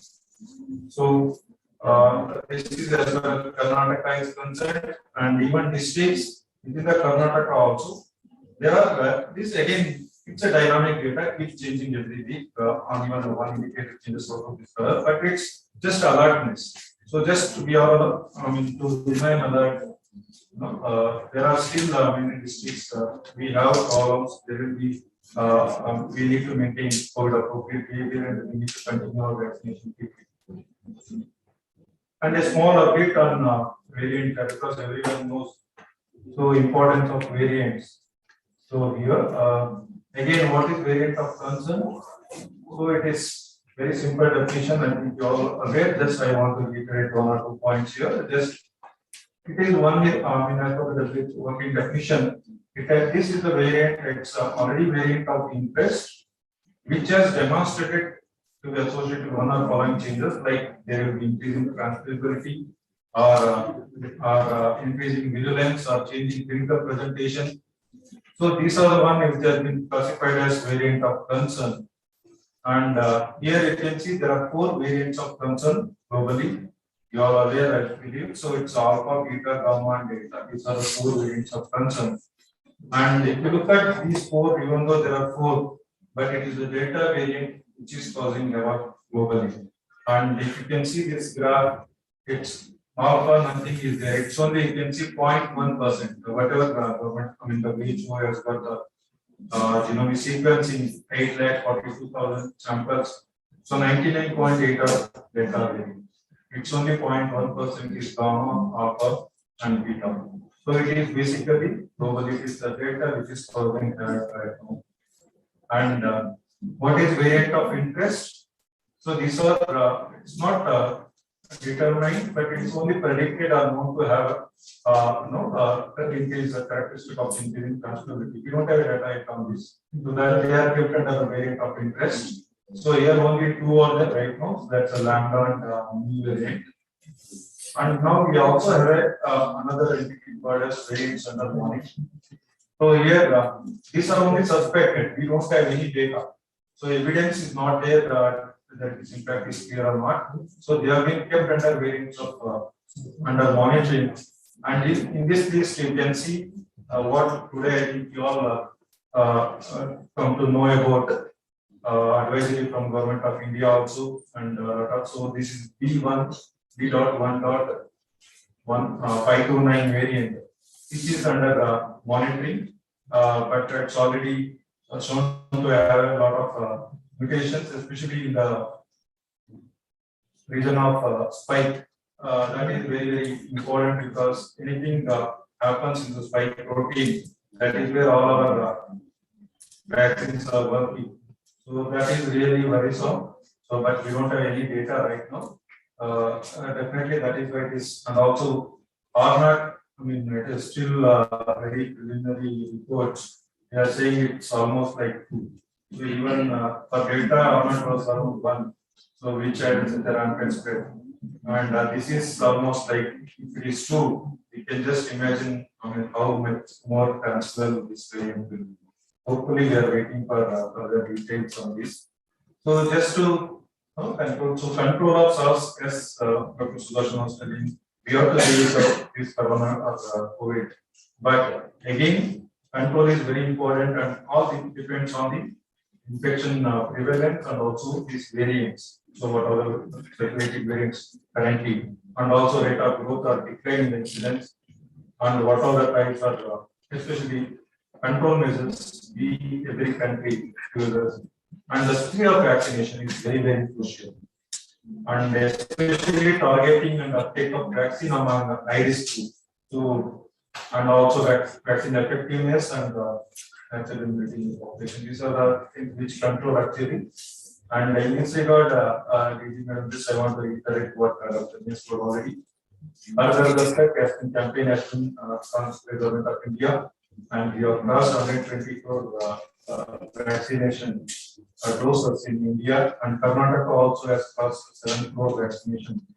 But we have a long way to go, as is already showed. It's only Karnataka also has only 50% of second dose coverage, so we need to have another 41% need to cover with not only vaccination. In addition, so this is also very, very important. That is public health and social business. So we have a separate session on this by Dr. Bala. So just I have to mention. So this is very important in addition to vaccine. So vaccine alone is not sufficient. So we have to have personal protective measures like physical distancing, avoiding clothing settings, and respiratory mask wearing, environmental measures like cleaning, disinfection, surveillance and response measures like testing, genetic sequencing, contact testing. Everything is important, and also physical distancing measures has to be there, especially maintaining social distancing, and also international travel related measures. I think already Government of India has sent out messages so restricting the passengers from where newer strain has been reported. So in addition to this, what Madam also told about other activities like essential health services which have been affected by COVID-19 pandemic, like WHO and UNICEF had a survey like global survey on essential services, where you can see that almost like 90% of countries experience a disruption of some sort in basic essential services. Especially most affected was the imaging services, where you can say nearly 70% was affected. Services. We can just compare it to numbers. It's a huge number, especially for India. So because our corporate cohort itself is very big, so we are missing a lot of kids. It's one of the estimated number is almost a global 30 million children are disturbed. It's as good as Indian birth rate. So that is the number we are missing globally in nation, and also non-communicable diseases. treatment and diagnosis, mental health disorders, all these are being disrupted. That is where I think we all need the support also to bring back innovation on schedule. So this is the innovation schedule, especially now we are government of Karnataka has introduced pneumococcal conjugate vaccine very recently. So it's freely available in all the government hospital. So kindly ensure that all the children who are working for the first dose of pentavalent, that is 1.5 months, 6 weeks we are written here. So that is where we are going to do the first dose. So they are eligible to take pneumococcal vaccine in the first stage. And when the first dose is taken, child will come for the third dose of penta, then second dose of PC will be given. Again, booster dose will be given at 9 to 12 weeks. So this is the schedule they're following. So there are vaccine under innovation program now covers 12 vaccine preventable diseases, which are free of cost available. So kindly ensure, make sure all your beneficiary reach 100%, get 100% patient. Along with innovation, always goes vaccine preventable disease also, like acute classic paralysis, which is for polio eradication, measles, rubella, that is for measles elimination. What is there? Bacterial pertussis and immunity tetanus. These are all by important vaccine preventable diseases. We have a vaccine for all these very good vaccines. Of course, so that's why reporting this is also very important. I think as a clinician, you all know what to report. So please ensure that this reporting happens to your nearest primary health center or district immunization officer or the forest office post. Wherever you are there, you can report. So I'll stop here. Thank you very much.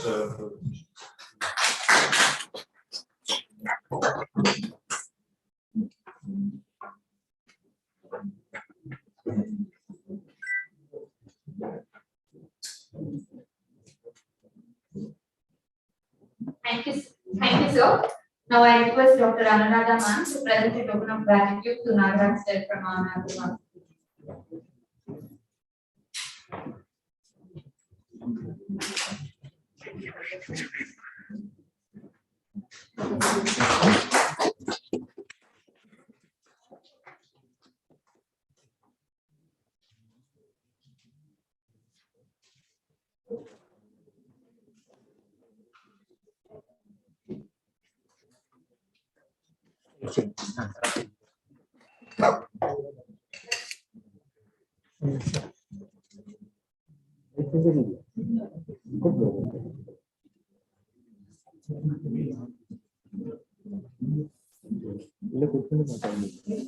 Thank you, Nagaraj sir, for this knowledgeable session.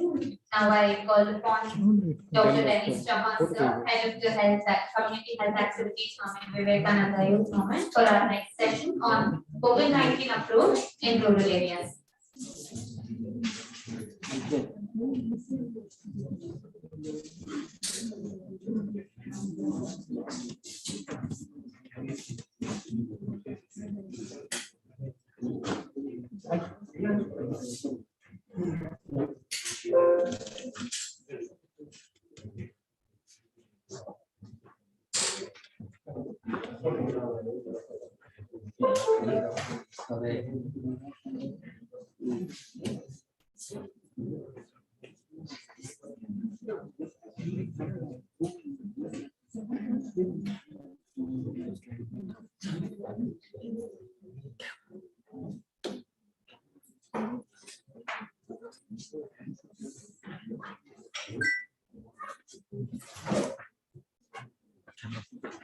Hi, good evening all. Everyone, namaskar. So I would like to start with some of the interesting things which had happened with me personally during the second wave of COVID. I would like to tell a story in Kannada. Like what I have seen in the second wave, and especially actually in the world also, there are two different sort of people who live. One group of people who always think that they are smart, and second group of people usually they think that they don't know anything. So I will tell two stories. So first story is with regards to the smart people. who are around us and who think that I know everything, there is no need of anything. So once at the end I told her, ಒಬ್ರು smart ವ್ಯಕ್ತಿ ಮಲಗಿದ್ರು ರಾತ್ರಿ. So ಮಲಗಿದಾಗ ಯಮರಾಜ್ ಬರ್ತಾರೆ ಪಕ್ಕದಲ್ಲಿ. ಯಮರಾಜ್ ಬಂದ್ಬಿಟ್ಟು ಮಲಗಿದ ಅವನು, ಎದ್ದೇಳು, ಬೇಗ ಎದ್ದೇಳು. ಅದಕ್ಕೆ ಅವನು he was thinking that he's seeing a dream ಅಂತ. Suddenly woke up, ನಿಂತ್ಕೊಂಡು, ನೀವು ಯಾರು? ನಾನು ಯಮರಾಜ. ನೀವಿಗೆ ನೆಕ್ಸ್ಟ್ ನಿಂದೆ ನಂಬರ್, ಅದಕ್ಕೆ you're next in the list, I'm going to take you away, so be ready ಅಂತ. ಇಲ್ಲ ಇಲ್ಲ, ಇದು ತುಂಬಾ ಕೆಲಸ ಮಾಡ್ತಿದ್ದೆ, ನನಗೆ ಈಗಲೇ ಹೇಗೆ ಕರ್ಕೊಂಡು ಹೋಗೋದು ನನಗೆ ಅಂತ. ಇಲ್ಲ ಇಲ್ಲಪ್ಪ, ಲಿಸ್ಟ್ ಇದೆ, ಬರ್ಲೇಬೇಕು. ಲಾಸ್ಟ್ ಟ್ರೈ ಮಾಡ್ತೀವಿ. ಆಕ್ಚುಲಿ ನಮ್ಮ ರೂಲ್ಸ್ ಅಂಡ್ ರೆಗ್ಯುಲೇಷನ್ಸ್ ಪ್ರಕಾರ ಅದು ಅಲೌಡ್ ಇಲ್ಲ, ಬಟ್ ನೀವು ಎಷ್ಟು ಇದು ಕೇಳ್ಕೊತಾ ಇದೀರಿ ಅಂತ ಬೇಕಾದ್ರೆ ಒಂದ್ಸತಿ ಒಂದ್ ಎಕ್ಸೆಪ್ಷನ್ ಕೇಸ್ ಅಂತ ತಗೊಂಡು ಒಂದು ಚಾನ್ಸ್ ಕೊಡ್ತೀನಿ. ಅದಕ್ಕೆ ಅವ್ರು ಹೇಳ್ತಾರೆ, ಯಮರಾಜ ನಾನು ಟೀ ತುಂಬಾ ಚೆನ್ನಾಗಿ ಮಾಡ್ತೀನಿ, ಒಂದ್ಸತಿ ಟೀ ಮಾಡ್ತೀನಿ, ನಾವಿಬ್ರು ಕುಡಿಯೋಣ. ಸೊ ಯಮರಾಜ್ ಹೇಳ್ತಾರೆ ಇದೆಯಂತಪ್ಪ, ದಡ್ಡ, ಟೀ ಏನೇನೋ ಏನೇನೋ ಹೇಳ್ತಾ ಇದ್ದಾನೆ. ಆಯ್ತು ಟೀ ಮಾಡ್ತಲ್ಲ, ಆಯ್ತು ಮಾಡೋ, ನನಗೊಂದ್ ಕಪ್ ಮಾಡೋ, ನಿಮ್ಗೊಂದ್ ಕಪ್ ಮಾಡಿ ಇಬ್ರು ಕುಡಿಯೋಣ ಅಂತ. ಸೊ ಕಾಲ್ಡ್ ಸ್ಮಾರ್ಟ್ ಪರ್ಸನ್ ಏನ್ ಮಾಡ್ತಾನೆ ಅಂದ್ರೆ, ಟೀ ಮಾಡ್ಬೇಕಾದ್ರೆ ನಿದ್ದೆ ಮಾತ್ರ ಹೇಳಿ ಹೊರಗಡೆ ಹಾಕ್ಬಿಡ್ತಾನೆ. ಆಮೇಲೆ ಯಮರಾಜ್ ಮತ್ತೆ ಅವ್ರು ಇಬ್ರು ಟೀ ಕುಡಿತಾರೆ, ಯಮರಾಜ್ಗೆ ನಿದ್ದೆ ಬಂದ್ಬಿಡ್ತಾನೆ. ಯಮರಾಜ್ಗೆ ನಿದ್ದೆ ಬಂದ ತಕ್ಷಣ ಅವನು ಏನ್ ಯೋಚನೆ ಮಾಡ್ತಾನೆ ಅಂದ್ರೆ, ಲಿಸ್ಟ್ ಅಲ್ಲಿ ಈ ತರ ಫಸ್ಟ್ ನಂಬರ್ ಇದೆ, ಆ ಲಿಸ್ಟ್ ಊಟ ಮಾಡ್ಬಿಡ್ತೀನಿ ಅಂತ. ಲಿಸ್ಟ್ ಉಲ್ಟಾ ಮಾಡ್ಬಿಡ್ತೀನಿ.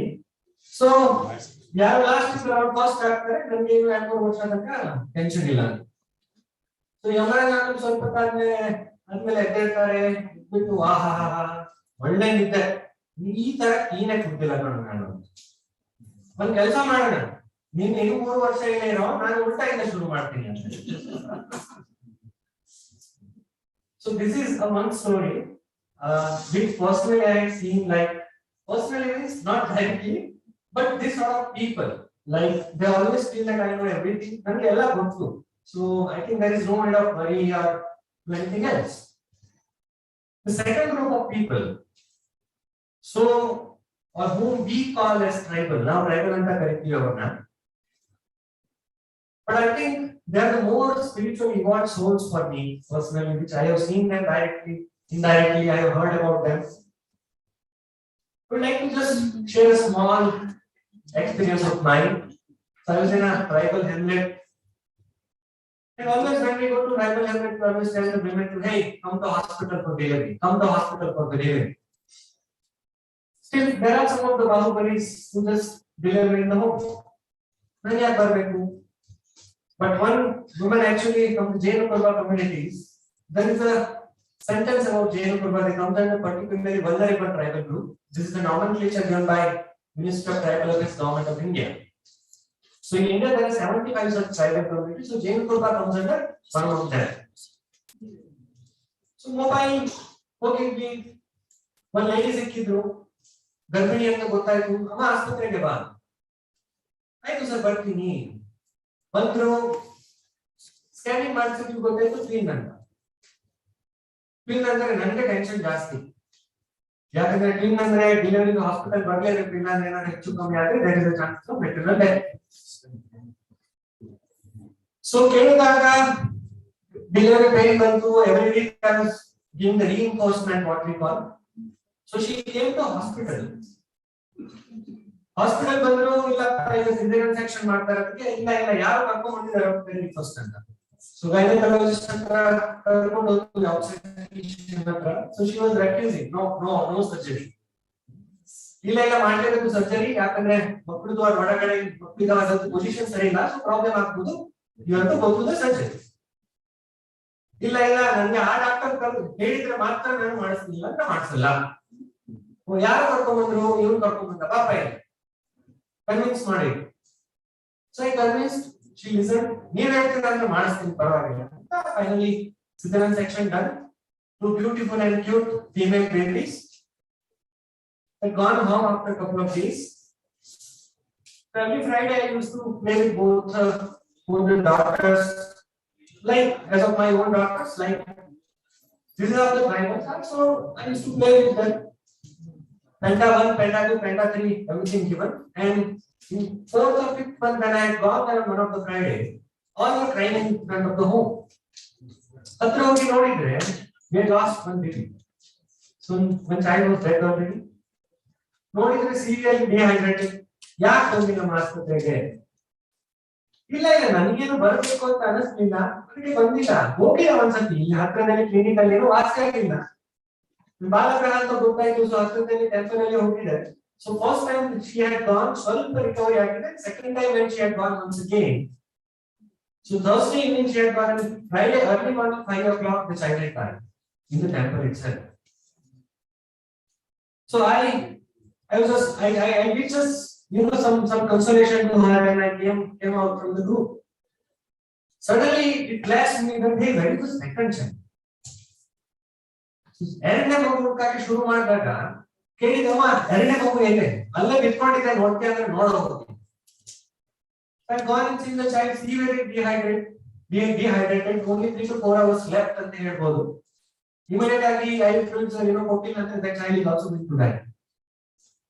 So my antennas actually flapped up that hey, there is work that you have to do. So again I rushed back inside. I started requesting mother, ಅಮ್ಮ ಈ ಮಗುನ ಆಸ್ಪತ್ರೆಗೆ ಕರ್ಕೊಂಡು ಹೋಗ್ಬೇಕು, ಯಾಕಂದ್ರೆ ಈ ಮಗು ಲೂಸ್ ದ ಚೈಲ್ಡ್. ನಾನು ಬರಲ್ಲ ಅಷ್ಟೇ ಆಸ್ಪತ್ರೆಗೆ, ಇದು ನಿಮ್ಗೆಲ್ಲ ಗೊತ್ತಾಗಲ್ಲ, ನಮ್ಮ ಅಕ್ಕ ಕೇರಳದಿಂದ ಬರಬೇಕು. So she come by 12 o'clock. ಅದಾದ್ಮೇಲೆ ಬೇಕಾದ್ರೆ ನಾನು ಬರ್ತೀನಿ. But it was 8:30 in the morning when I had reached. ತುಂಬಾ ಕಷ್ಟಪಟ್ಟೆ, ನೆವರ್ ಗಾಟ್ ರೆಡಿ. ಇಲ್ಲ ನಾನು ಬರಲ್ಲ ಅಂದ್ರೆ ಬರಲ್ಲ ಅಷ್ಟೇ. ಫೈನಲಿ ಶಿ ಕಾಂಟ್ಯಾಕ್ಟ್ ಮೀ, ನೀನೇ ಎಲ್ಲ ಹಾಳು ಮಾಡ್ತಾ ಇದ್ದೀನಿ, ನೀವು ಹೊರಗಡೆ ಹೋಗ್ತಾ ಇದ್ದೀನಿ. So she just thrown me out from the group. I came outside. ಆಮೇಲೆ ಏನ್ ಮಾಡ್ಬೋದು ಅಂತ I got up the husband. ಓ ಇವ್ರು ಹೇಳಿದ್ರೇನೋ ಆಗ್ಬೋದು ಅಂತ. ಪಾಪ ಏನಿದೆ, ಈ ಮಗು ಬೇಕು ಬೇಡ ಸರ್, ಬೇಕು ಸರ್ ಮಗು ಆತರ ಇದ್ರೆ ಹೆಂಡತಿಗೆ ಕನ್ವಿನ್ಸ್ ಮಾಡೋ. ಇಲ್ಲ ಸರ್ ಒಂದು ಕೆಲಸ ಮಾಡೋಣ, ನೀವು ಇಷ್ಟು ಕಷ್ಟ ಪಡ್ತಾ ಇದ್ದೀರಾ ಅಂದ್ರೆ ನೀವು ಗಾಡಿ ಆದ್ರೂ ಕಳ್ಸ್ಕೊಂಡ್ಬಿಡಿ, 108 ಗಾಡಿ ಕಳ್ಸ್ಕೊಂಡ್ಬಿಟ್ರೆ ಆಮೇಲೆ ನೋಡೋಣ ಏನಾಗತ್ತಂತ. ನಾನು I was over confident, wow that husband is cooperating, ಎಲ್ಲ ಹೋಗತ್ತಂತ. ಐ ಕಾಲ್ 108 ಅವ್ನು ಬಂದ. ಆಮೇಲೆ 1 hour he tried to convince 108 ready ಆಗಿದೆ. ಆಮೇಲೆ ಬಂದ್ಬಿಟ್ಟು ಸರ್ ನೀವೇ ಫೋನ್ ಮಾಡಿದ್ರಲ್ವಾ ಗಾಡಿಗೆ, ನಾವು ಅಷ್ಟೇ ಇನ್ನು ಜಾಸ್ತಿ ನಿಲ್ಲಾಗ ಆಗಲ್ಲ, ನಾವು ಹೋಗ್ತೀವಿ ಅಂತ. I don't give you 1 chance, last ಒಂದ್ಸತಿ 1 ಚಾನ್ಸ್ ಕೊಟ್ಟರೆ ನಾನು ಟ್ರೈ ಮಾಡ್ತೀನಿ. I gone there. ನಾನು ಹೇಳಿದಮ್ಮ please go inside the vehicle with child. ನಾನು ಹೋಗಲ್ಲ, please go inside the child, please go inside the child. I was just chatting the same ಅಂತ again and again. ಇಲ್ಲ ಒಂದು 15 minutes ಆಯ್ತು, 20 minutes ಆಯ್ತು, ನಿಮಗೆ ಜೈಲಲ್ಲಿ ಹಾಕಿಸ್ತೀನಿ ಅಂತಂದು. I'm ready to go. Jail ಅಲ್ವಾ, ನಿಮ್ಗೆ ಎಲ್ಲರಿಗೆ ಜೈಲಲ್ಲಿ ಹಾಕಿಸ್ತೀನಿ. ಆಯ್ತು, we are ready to. ನೀವು ಗಾಡಿ ಹತ್ತು ಅಷ್ಟೇ. She did not. So my brain was continuously churning that I have to bring some innovation. ಯಾಕಂದ್ರೆ ರೆಗ್ಯುಲರ್ ರೂಟೀನ್ ಆಕ್ಟಿವಿಟಿ ಅಂತ ಕೆಲಸ ಮಾಡ್ತಾ ಇದ್ದೆ. ಈಗ I tried all my tactics or what should I say, all the smartness that I used, but it never happened. ಆಮೇಲೆ ಗೊತ್ತಿಲ್ಲ, ದೇವರು ಒಂದು ತಲೆಯಲ್ಲಿ ಕೊಟ್ಟು ಬ್ರಹ್ಮಾಸ್ತ್ರ ಲಾಸ್ಟ್ ಒಂದ್ಸತಿ ಬಿಟ್ಟು ನೋಡೋಣ ಕರೆಕ್ಟ್ ಆಗಿ ಹೊಡಿತು ಅಂದ್ರೆ ಸರಿ ಅಂತ. Because there was a group of people who are observing me at the time. ಕಾಲಲ್ಲಿ ಮಲ್ಕೊಂಡ್ಬಿಟ್ಟೆ ಮುಂದೆ. I just slept in front of her leg. ಅದಕ್ಕೆ ಹಾಡಿ ಅವ್ರಿಗೆಲ್ಲ ಸಿಟ್ಟು ಬಂದ್ಬಿಟ್ಟು, ಹಾಡಿ ಅಂದ್ರೆ ಟ್ರೈಬಲ್ ಹೆಣ್ಣೆ, ಡಾಕ್ಟರ್ ನೋಡ್ಕೊಂಡ್ಬಿಟ್ಟಿದ್ದಾರೆ, ನೀನು ಬುದ್ಧಿ ಗಿದ್ದಿಯಲ್ಲ ವಿದ್ಯೆ ಇಲ್ಲ ಅಂತ. ಮತ್ತೆ ಆಯ್ತು ನಿಂತು ನಮ್ಗೆ ಎಲ್ಲ ಜನಗಳು ಸೇರಿಸಿ ಹತ್ತಿಸ್ಬಿಟ್ಟು ಗಾಡಿ ಹತ್ತಿಸ್ಬಿಟ್ಟು ಇಮಿಡಿಯೇಟ್ಲಿ ಮೂವ್ ವೆಹಿಕಲ್. ಗಾಡಿ ಬಂತು hospital, save the child. My collars var up. Wow, I did something extraordinary today. Outstanding job. I saved the child today. ಅದಕ್ಕೆ ಸಂಜೆ ಬಂದ್ರೆ 8:30 ಗೆ I just got down, dropped down at the gate only. ನನಗೆ ಏನು ಹೇಳಿಸ್ಬಿಡು, I want to go and see the child. ಯಾಕಂದ್ರೆ My ego was on top. You know, one day ಕೆಲಸ ಮಾಡ್ತಿರ್ತೀವಿ ಇವತ್ತು. So she will praise me. She will clap for me. I ran inside the hospital. Whatever ಎಲ್ಲಿದ್ದಾರೆ ಅಂತ ನೋಡ್ಬಿಟ್ಟು ಅಲ್ಲೇ just ಹೋಗಿ ಹೇಳಿದೆ ಒಂದ್ಸತಿ ಅಮ್ಮ and it was a slap on my face. ವಾಪಸ್. So she told one line. She was enjoying that dinner at that time. ನಾನು ಹೇಳ್ದಮ್ಮ ಸರ್ ಊಟ ತುಂಬಾ ಚೆನ್ನಾಗಿದೆ ಸರ್, ಊಟ ತುಂಬಾ ಚೆನ್ನಾಗಿದೆ, ಇನ್ನು ಸ್ವಲ್ಪ ಕೊಡಿಸ್ತೀರಾ sir? So she had already forgotten that she had lost a child in the morning and she was living the present at that point in time. So I think this is a different group of people who usually listen us. If we are wrong, if our, I would say, intents are very, very clear, want to do something good for the community, it always happens. So this is what something has happened with us during the COVID pandemic, especially the second wave.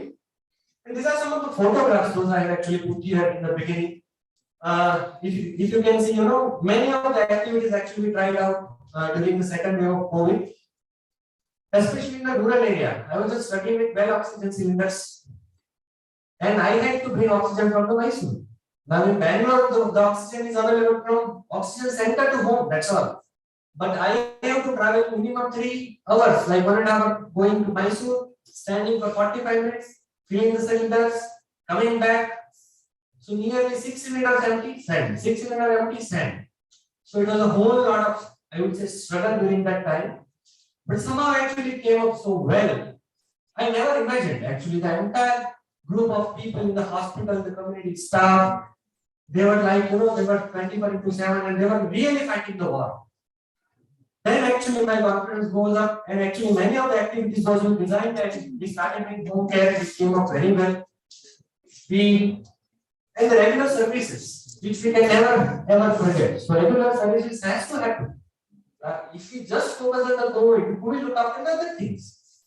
So regular activities has to happen because there are other cases also which used to happen, which used to come to the hospital.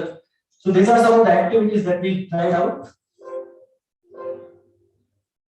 Yeah. So this is about the Jain Kurba. So there is a saying which is very old, which says that you can throw out the Jain Kurba from the forest, but you cannot throw out the forest from the Jain Kurba's mind. So this is how the Jain Kurbas are, and we are working with them. So I can proudly say that we are working with them. To be very frank. So these are actually some of the activities that we regularly focus during the COVID-19, which we are continuously doing, and we will continuously do that. So these are the 4 actually strategic approaches those we had actually tried out.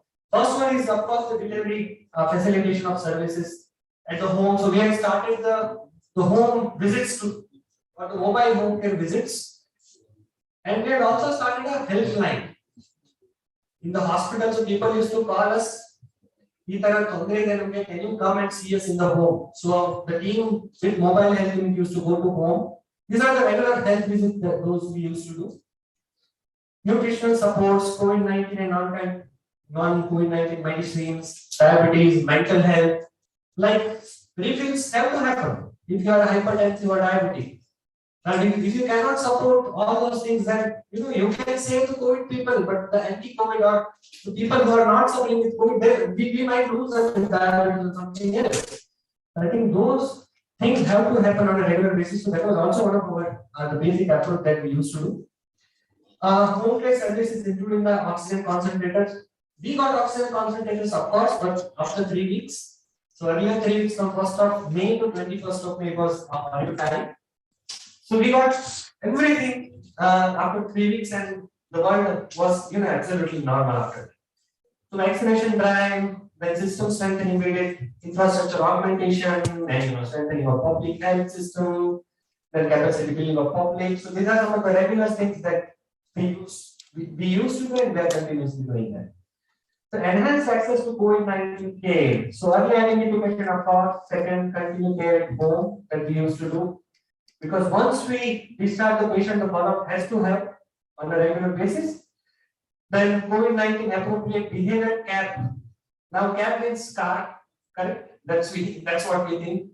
But this cap is uninterrupted or non-stoppable or unstoppable cap. This has to run.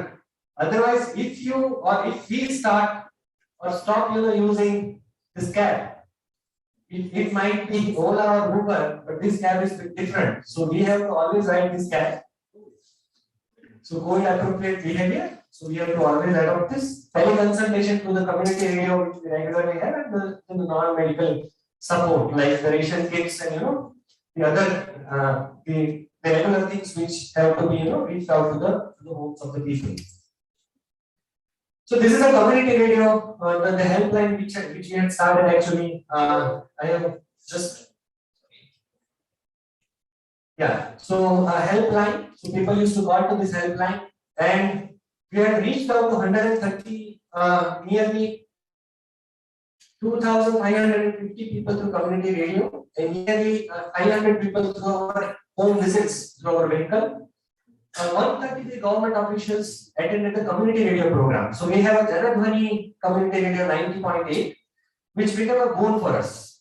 In fact, many of us we neglect community radios, but we understood the right meaning of community radio during this COVID pandemic. Because education of the kids. So we started the program in Radio Pata. So the 10th standard kids, they were regularly getting the classes. Second, tele-rehabilitation. The persons with disability or the specially abled, they need lots of consultation because they are always in dilemma. Those things were also regularly going on through community radio. So 133 such experts who had came to community radio and they were regularly attending this course. So nearly, that's what I told, 2,550 people actually reached out to community radio and they got consultation from home itself. And 250,000 people in 256 villages reached out to the COVID-19 people appropriate during the awareness. So these are some of the photographs of the preventive measures regularly which are going on. And one of the most important thing is TI migrant. The targeted intervention migrants with HIV. So the bridge population, sir was already talking about. So the bridge population is also one of the things, especially I think ma'am was talking about it. The laborers, the daily wagers, they have to be focused on a regular basis. So those things were also regularly going on. RT-PCR tests were going on. This is a new COVID center that actually at that point in time, the vice president, the deputy chief minister of Karnataka who had inaugurated the new COVID care center, which was specifically built for the COVID people in Sarpur in our hospital campus. It's a 40-bedded exclusive COVID care center with a centralized oxygen line. And the most important thing I would like to highlight is the COVID sensitive, healthcare facilities with WASH. This is about the system strengthening. Now, if our healthcare facilities like PHCs and CHCs, they are not sort of, strengthened enough to bear the weight of COVID, then what you can expect from them, especially in the villages or the rural areas.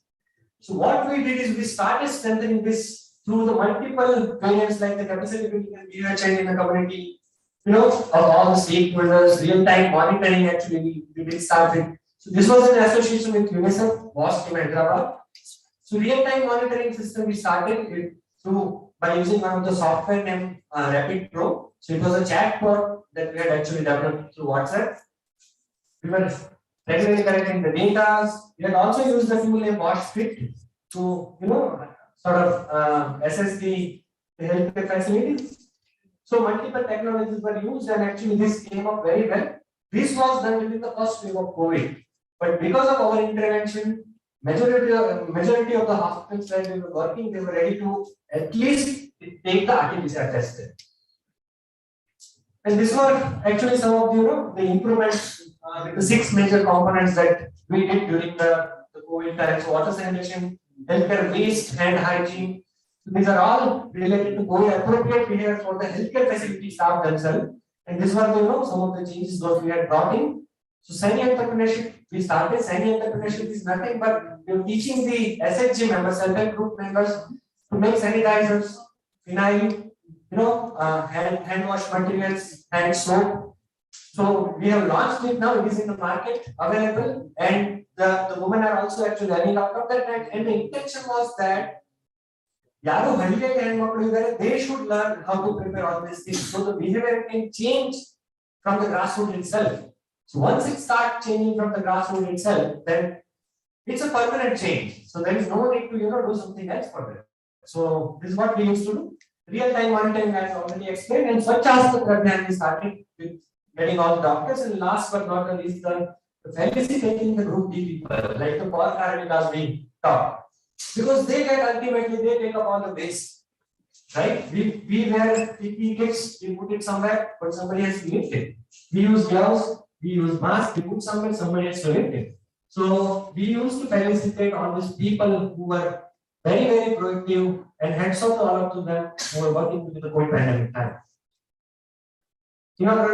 Function, and these are some of the follow-ups after the COVID positive patient who got discharged from the hospital with the concentrator in the RD. And our health workers also got felicitated by the government of Karnataka, the primary health centers themselves for working with them and helping hands. So one of the most painful thing I would like to share here is but I think a Manushatva, what I was talking about, I think that is the most important thing. Unfortunately, the second wave of COVID, I think, put us in a soup, I would say.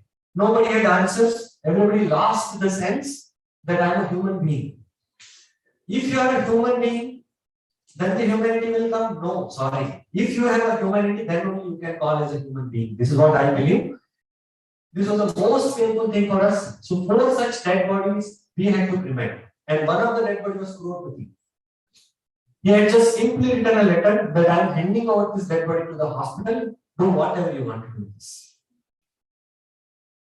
So ultimately, the people, this is my team, I can proudly tell this, without any sort of hesitation, we have done this sort of thing in the area nearby Sargur. So 4 such cremations were done. All the bodies were sort of orphan, brought by somebody, brought by the family members, but once they lost them, they just sort of thrown the dead body and left the hospital. So this is what also we did.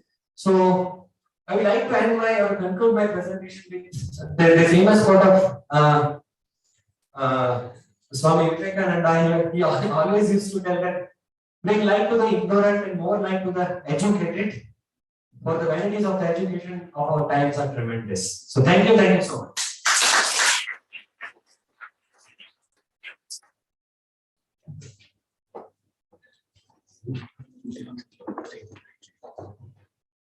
Thank you, sir.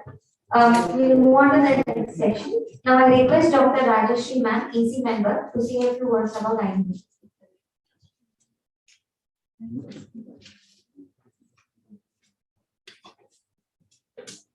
Good evening,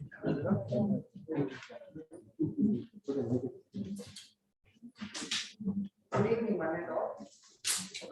Let me mention a few words about Indian Medical Association. It's an association of Indian medical doctors, Van India, founded in 1928 in Calcutta. One of the prime founder members being our legendary Dr. B.C. Roy. And it is the only representative national voluntary organization of doctors of modern scientific system of medicine, which looks after the interests of doctors as well as well-being of community at large. It was founded with the intention of promoting and advancing medical and allied sciences in all their different branches and to promote improvement of public health and medical education in India. To maintain honor and dignity of medical profession.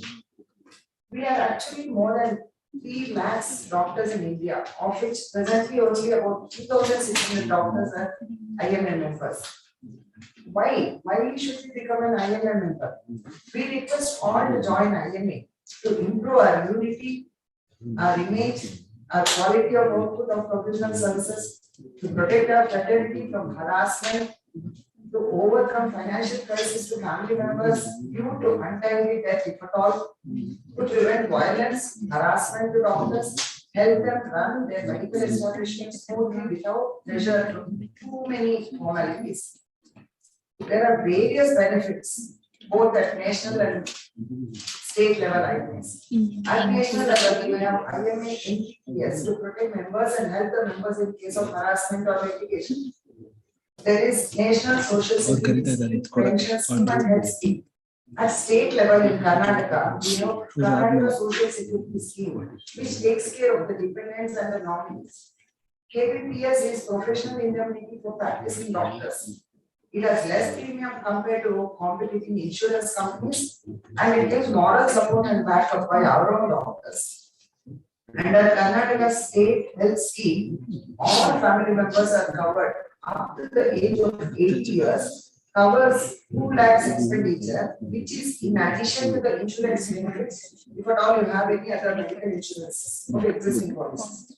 President is backed by Central Council members who meet once a year to lay out the policies. The office is in Calcutta, of which 100 plus branches have their own meetings.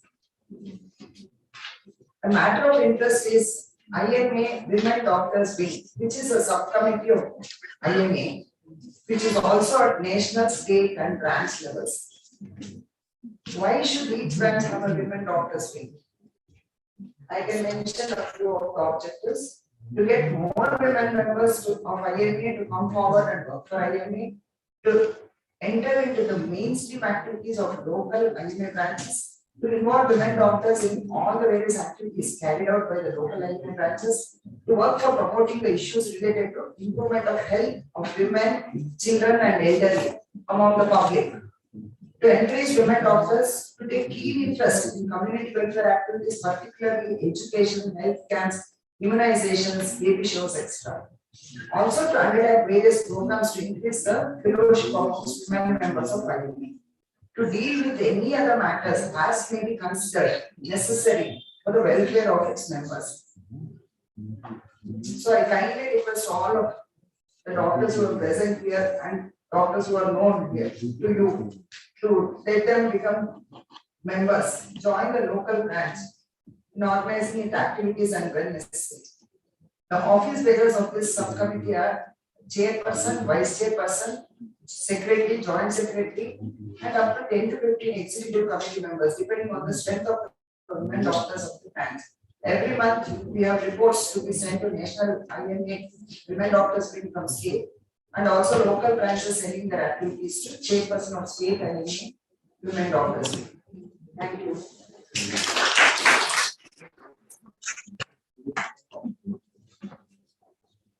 Thank you, ma'am. Now I request Dr. Sitaram sir, Consultant Orthopedic Surgeon, SPYM, Managing Trustee, Disha Foundation, Mysuru, to speak on the third session of today's evening, non-COVID dimensions of COVID-19.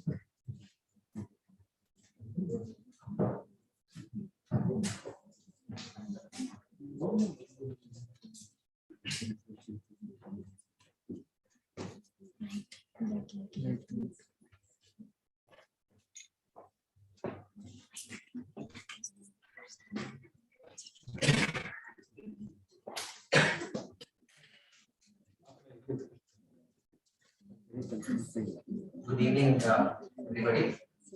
At the outset, my thanks to all the office bearers of IMA, the UNICEF team, and all the friends across the table for having gathered here, for having given me this opportunity to speak a few words. I acknowledge that this is a COVID update, and I also acknowledge that I have chosen to speak about non-COVID issues. There's a specific purpose. COVID, as we all know, has been a big elephant in the room, and the story of 6 blind men trying to find out what an elephant is applies very aptly to COVID. People like my good friend Huliraj, who focus on the lungs, say that it's a lung disease. Those who maybe look at the arteries and the capillaries, say it's thrombosis. Virologists look at the viral variants and come up with alpha, beta. We have all the way up to all the alphabets. So we can keep on naming every variant. So virologists have their own viewpoints. But then there is the elephant. Elephant is all this plus more. And so one part of the elephant that often gets missed out, particularly in an august gathering of highly erudite, specialized scholars of this sort, is something that's beyond the ken of our knowledge. And therefore, I'd like to open up a small little window about what happens apart from the COVID issues when COVID hits us. And the pandemic, has been on, caught the world totally unprepared. It's still raging. You have so many statistics that are thrown at you every day. You get those updates. You see cases by the hundred thousands, deaths by the thousands across the globe, and that seems to be continuing. So, how do we deal with the catastrophe across the nation, across the world? There have been many approaches, and there have been a lot of new, innovative approaches as well. If you want to look at what categories we can put them in, now you have had a lot of research. COVID was an unknown entity, so we know so much about COVID now. There are so many models, all those were also freely available on the WhatsApp. So you click something and you see all the red things moving around, and then some numbers would pop up. All those mathematical models came up. Epidemiological models were developed. Many of them were extremely useful in coming up with political strategies, new policy directions. And then a lot of changes happened in the care of the COVID affected. So what started off with certain medications, we all remember the controversy about the HCQS and ivermectins and whatnot, and where we are today. So we need to look at all those things as well. But then, what I'm going to speak more about is how the community looked at it, how the community went through the whole process. We know that this is a viral disease, but then there were other viral issues that were going on, more on the WhatsApp. So many WhatsApp virals, which created a panic, and that managing that panic, and this viral epidemic became a much bigger issue, which was also mentioned. Of late, there has been increasing focus on the impact of COVID and the management of COVID, the aftermath of the management of COVID. And one of the more recent articles that I read about this issue was about how in a community, at a community level, we approach a situation like a pandemic that we just went through. So what are the lessons that we need to learn to make sure that the interventions themselves are not more difficult to tolerate than the disease? We had a situation which probably was akin to a situation where treatment was more dangerous than the disease itself. So what are such lessons that we need to look at? What are those dimensions that we need to look at? So I do know that we are running short of time, so I would like to skip some of the, stick to the more important parts of the points that I wanted to share. Now, this was already mentioned twice, the importance of non-COVID health dimension. We saw a lot of issues around the non-availability of treatment, inaccessibility of regular healthcare across the globe, not just in India, but this was across the globe, and many countries are reporting these challenges. Italy, where which was probably one of the countries where COVID and COVID deaths peaked, now coming up and saying that there has been a very unacceptable level of non-COVID spike. Similarly, the UK, the other European countries and the US coming up and saying that the regular healthcare challenges have become more acute now that the COVID situation seems to be a little bit under control. But of greater concern also are issues around substance abuse and addictions. How does this COVID lead us to addictions is something that we need to unravel, and as we move on, we will probably understand this situation better. There's been a new term that I learned recently, that is syndemic rather than pandemic.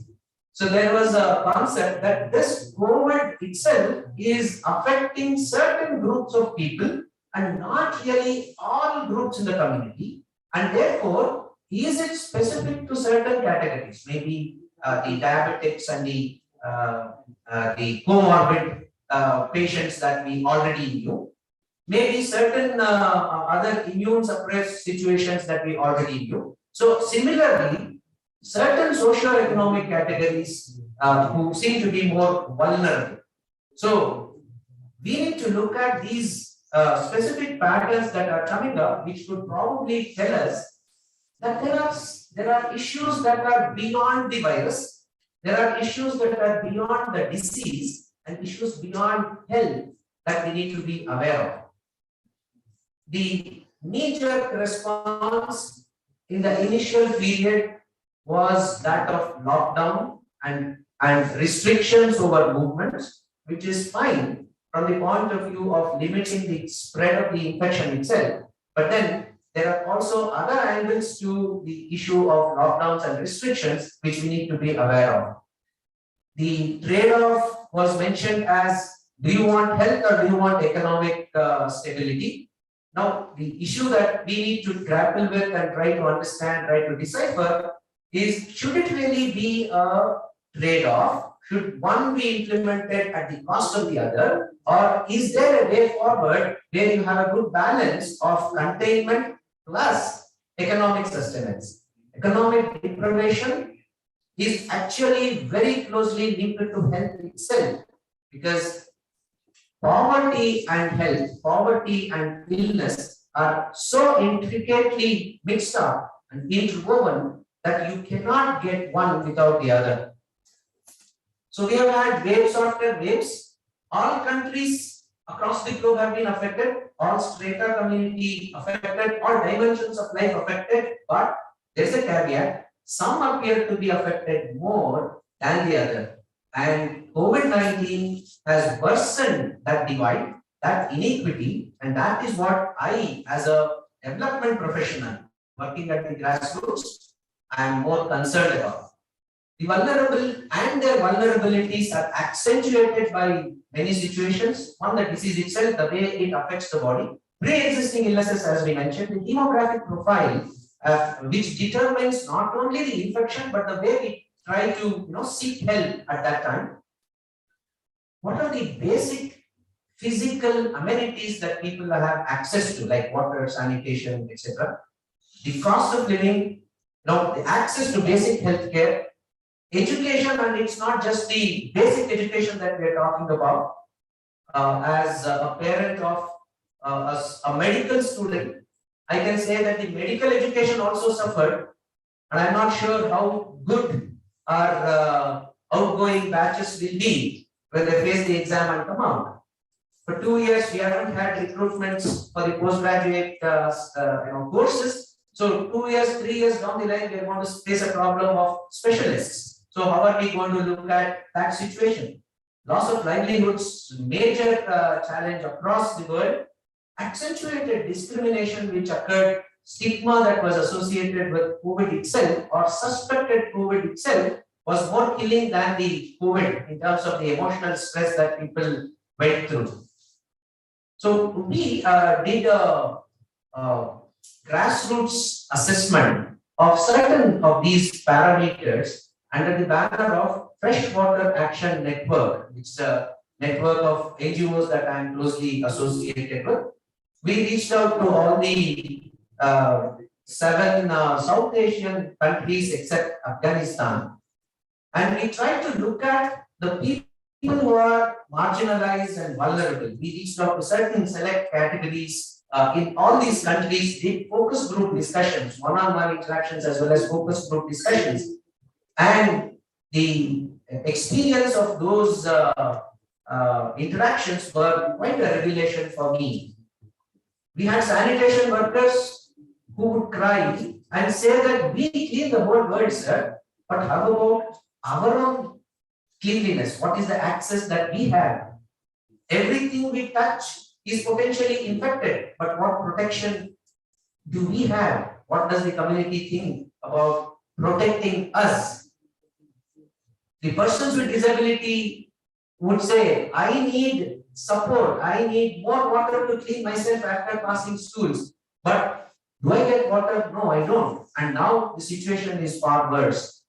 Shanty dwellers, in Hyderabad, we had a very interesting grassroots experience where the shanty dwellers actually happened to be the workers who built the roads, etc. in that city. And then they said, we built the city, now who is caring for us? So somewhere along the line, these issues get sort of submerged in the huge hullabaloo that is created about the number of COVID cases and the COVID-related challenges that come up.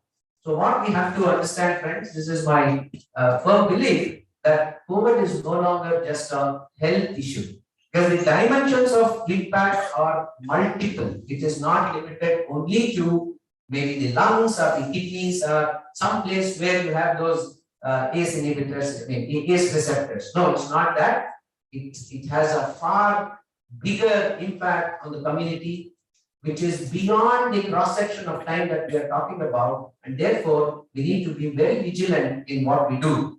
Health, it's not just about COVID care. We define health as the comprehensive well-being of an individual, not just absence of a disease. So physical, emotional, social, spiritual, all these dimensions need to be looked at and not compromised. Education, basic infrastructure, basic needs, livelihoods, economic stability, building buffers and some amount of stability for the individuals, not forgetting social values. I'm not a very big fan of the term social distancing. I believe what we need is social proximity.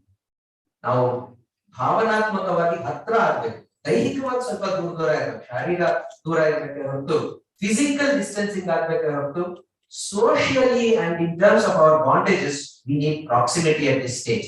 We need the right sort of leadership with vision, the right sort of communication and motivation, and the backup support of the administrative mechanisms for that. So we need not just a disease-specific or a symptom-specific, syndrome-specific approach, but a much larger epidemiological approach where we look at the system and not just protection during an illness.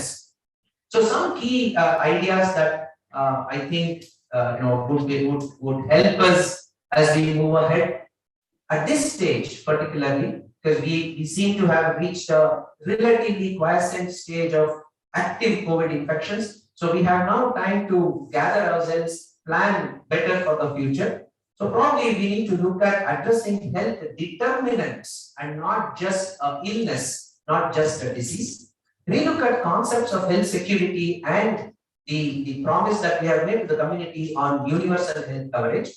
Bring in resilience in the health system. The LNOB, or Leave No One Behind slogan of the strategic development goals.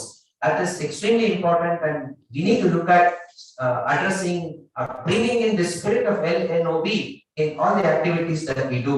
And for all this, we need collaborative approaches to make sure that we all join hands, not start right away, but start with low-lying apples and then move on.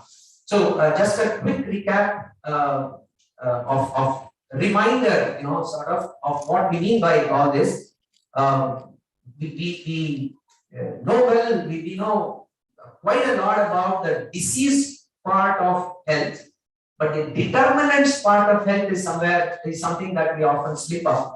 So the importance of economic stability, which is brought about by the fact that a person is securely employed, gets his income on time, expenses are balanced, he is not in a debt trap, medical bills can be met, and there is support when he has illness.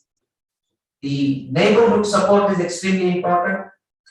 Continuing the education that is so crucial has to be addressed. Food security is a basic requirement. We need to look at how we address that. Then, strengthening of the healthcare system itself as the provider of the necessary inputs for this. So, health security has often been spoken about. I have heard this terminology in the past couple of decades, especially, but that was purely a political dialogue with more focus on bioterrorism. But now we need to relook at the definition of health security itself, and just as we speak of food security for communities, we need to look at health security and define the specifics, answer certain questions of whom we are talking health security about, etc., so that our communities can be assured of some amount of intervention when they need health in the maximum extent. So UHC, universal health coverage, perhaps would be the best way forward, and the 10 principles that India has defined for itself probably would be the best way forward. So if we can understand all this and move ahead, that would be the best way. Now, resilience is something that's again important. A big tree, but the important thing is how stable it is. If a storm hits it, will it stay or will it get uprooted? So that is resilience. Resilience is the ability to not only stay rooted, but also grow and thrive even after the storm. So it's both an outcome at the end of the process, at the end of the event, and the process, because the process itself is highly empowering. So we need to look at building resilience, not only limited to health system, but also to the development sector itself. So I'll skip some of these slides because, like I said, we are already running out of time. But there's a saying which says, when the going gets tough, it's a tough to get going. So we need to make sure that we are tough enough to face the adversities. Use this as an opportunity. Every problem is an opportunity. So when these catastrophes hit us, it's time for us to change ourselves and make sure that we transform into a much stronger and resilient system. So that is what we need to do, and what we can do and what we have already tried is something that I'd like to share as the ABCs of what we can do. It's a sort of acronym that helps us remember some of these issues much better. Maybe for a more detailed interaction, we can meet again and see how we can go ahead with it. But the first thing, the A of the ABC has to be awareness and attitude, because we have a huge glut of misinformation. We used to be worried about the Google doctor. Now WhatsApp University has actually overtaken Google doctor also. So we get everything on WhatsApp, and oftentimes we are also advised by our patients what to do and what not to. There have been a lot of conspiracy theories again which have been circulating. So many things that have happened. This brings into, why I mentioned this is this brings into question the role of media. It's a double-edged sword. It's impossible to stop the negatives.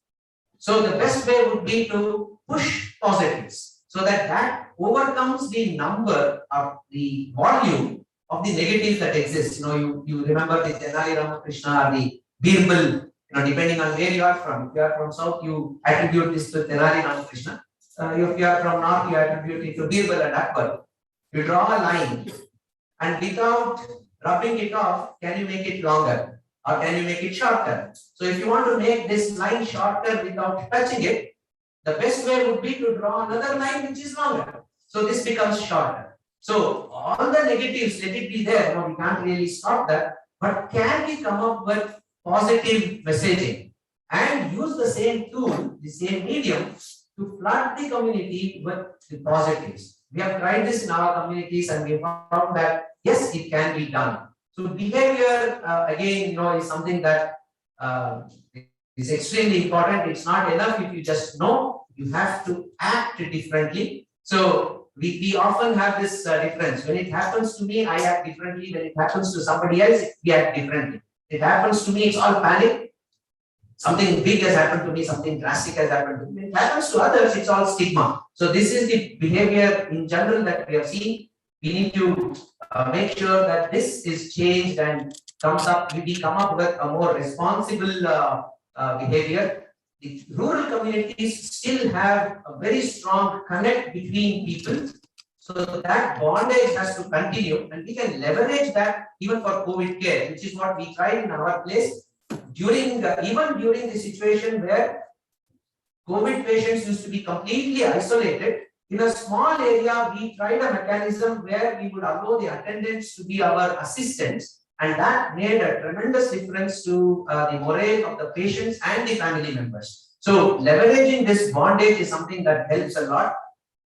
Convergent multi-system approach, moving away from the human-specific anthropocentric development model, is something that we need to understand and move ahead. Comprehensive disease management, but focusing on the essential components of building necessary infrastructure, strengthening human resource, etc., is something that's extremely critical. And last but not the least, the existing illness management. We know that COVID hits most powerfully to a person who is already weak. So if we don't address that weakness in the form of maybe diabetes or HIV or whatever it is, the severity of COVID is going to be much, much bigger. So we need to address that. And for that, the best way to start would be strengthening the primary care. We need to look at fundamental needs. We need to address governance and move faster and scale. But the best way forward again would be working together. I think that is one of the core mantras that we at SBYM have been following and would like to continue. There are a lot of community level institutions that we can collaborate with, both in the health system and in the other systems. Like the education department has its own community mechanism. The rural development department has its own system of mobilizing people. So if we can look at collaborating with all such mechanisms at the grassroots, institutions which are already existing at the grassroots, then there will definitely be a win-win for everybody. Again, looking at what would be those core areas that we should never forget, which was again mentioned earlier as well, maybe the child care component, ensuring the basic immunization. We don't slip up on the basic immunization mechanisms, the RCH services, the coverage of NCDs, lifestyle medicine, behavior change in terms of our own health and health seeking, and a strong focus on grassroots research and training. Now, even as we look at the higher end basic research about viruses and their variants, we need to be looking at behaviors as well at the community level so that we can strategize appropriately. I end with the positive statement that together we certainly can, and we have demonstrated to the world that India is doing well. And this is one of the original sayings in Sanskrit, which has found its way as IMA prayer as well. Natoham kamaye rajyam na swargam na pudarbhavam kamaye dukkha taptanam praninam artinashanam. The whole message that I wanted to give was that in our excessive drive to focus on the trees, let us not forget the forest. In our excessive drive to combat COVID, let us not forget the community. So I'm sure all of you would be more vigilant about what's happening outside of the COVID as well from now on, and join hands in achieving success in combating the pandemic in a more comprehensive way. Thank you. Thank you. Thank you, sir. Now I request Dr. Ramakrishnan, sir, Senior IMA member, Bengaluru, to please give the token of appreciation to Dr. Sitaram.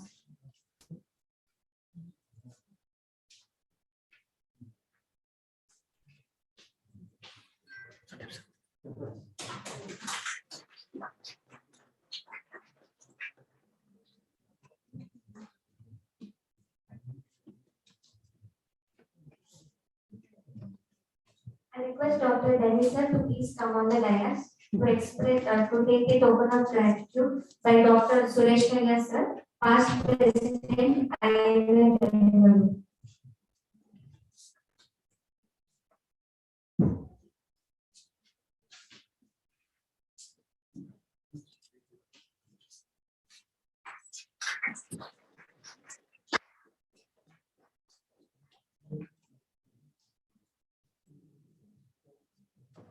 Thank you, sir. It takes us an immense pleasure to welcome the guest speaker of the board session of today's evening, Dr. Balaram sir, who is currently working as a UNICEF consultant to the Karnataka state as a technical support in public health and immunization. He has worked in 11 states of India and also in Nepal in the last 9 years in the space of public health and disaster risk resilience. He has provided strategic support to government departments, policies, as well as programs. He has introduced and implemented innovative multi-sectoral research and in flagship programs of social sectors. So we heartily welcome you and looking forward to the session on COVID-19 appropriate leadership. We welcome you, sir.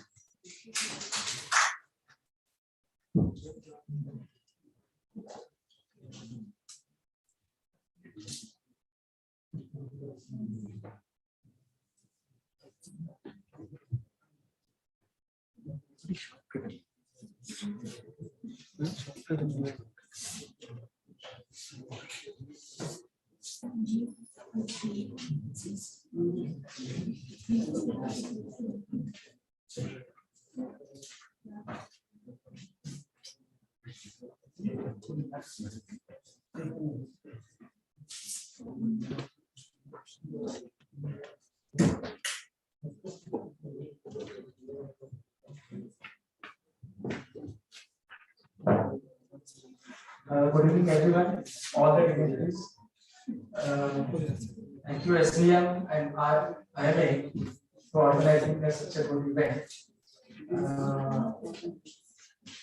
Speaking on COVID appropriate behavior is very easy. 2 times is very easy, but it is equally difficult to convince people to follow COVID appropriate behavior. But it is multifold difficult to follow the advices in practice. So I will try to take this challenge and try to make this interesting, very dry subject of COVID appropriate behavior in an interesting way. That's why we are here to reinforce. I believe behavioral change happens through air. Just like people see each other, no? Just like our infectious disease, it happens through air. Similarly, behavioral change also happens through air. Let's make some air around COVID appropriate behavior. So I will be talking in the space of CAB and a little bit on vaccine because I don't want to bore you on CAB. The space will be what has been done, where we stand right now, and what is the future. So if you can see this chart, pre-pandemic era, the indicators of hand washing was pretty not good, pretty bad, I can say. But fortunately, after pandemic, the behavior of hand washing, social distancing, cough etiquettes, the prevalence and incidence increased. If you see what were the gears that particularly changed that behavior into more positive way, or increase hand washing rate, or increase cough etiquettes, there are 4 gears. One is governance and regulation and health promotion. Second one is fear. I think this was the major factor during second wave. People were not afraid about COVID-19. It is not anymore. Third thing is motivation, and fourth thing is realization. So these 4 things are very important because right now we have those similar government regulations, health promotion activities.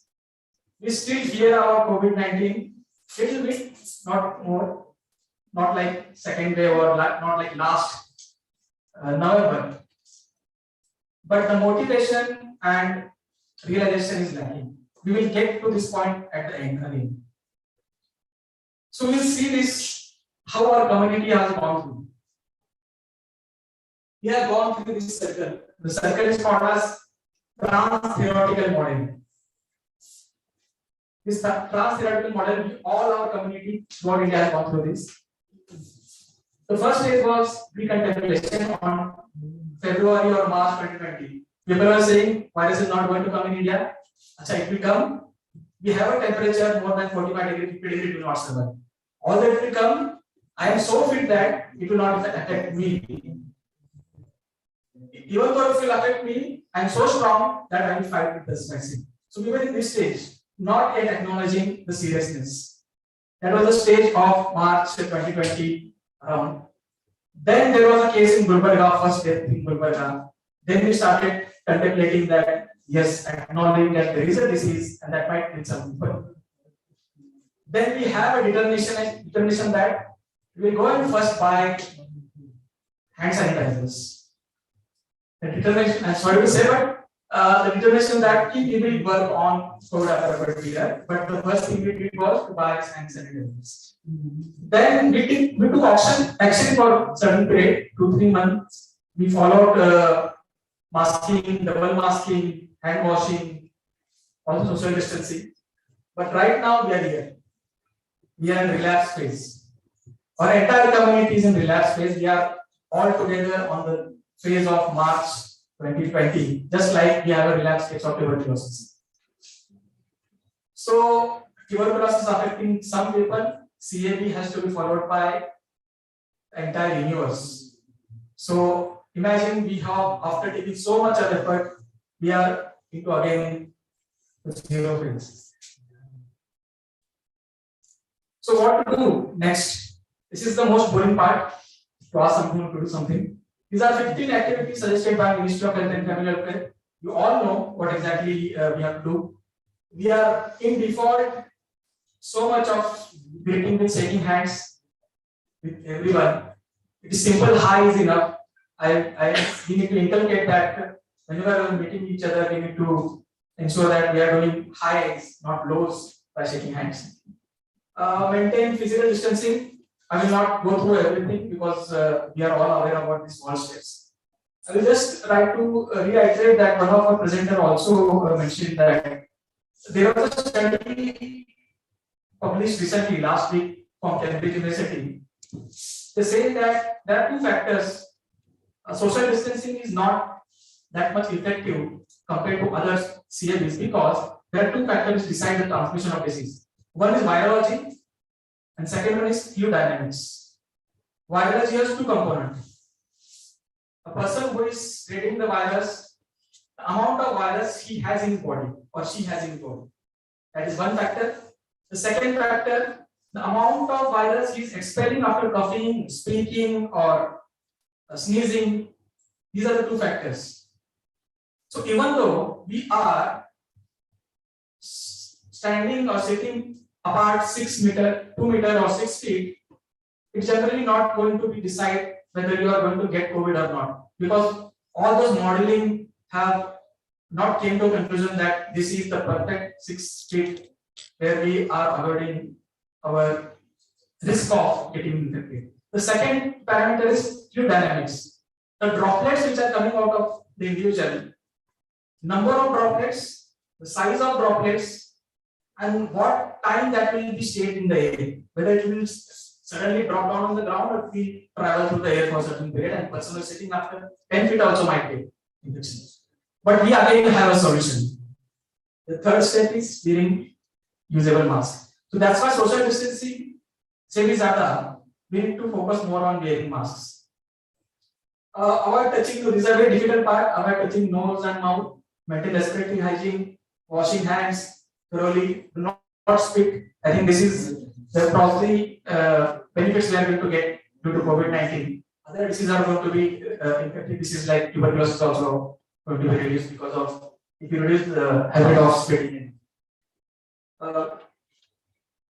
I believe that we all are aware about all these aspects. Avoid unnecessary travel. Do not discriminate. This is most important part. One of our presenters also mentioned. We are not supposed to discriminate people who are affected by COVID-19. So do we need to wear mask at all time? That is the question. When I say wear mask, should we wear mask every 24 hours or every day? This suggestion is very related towards time and geography. It is relative because these three essential times we have to wear the mask as of now, because we are in the doors of third wave.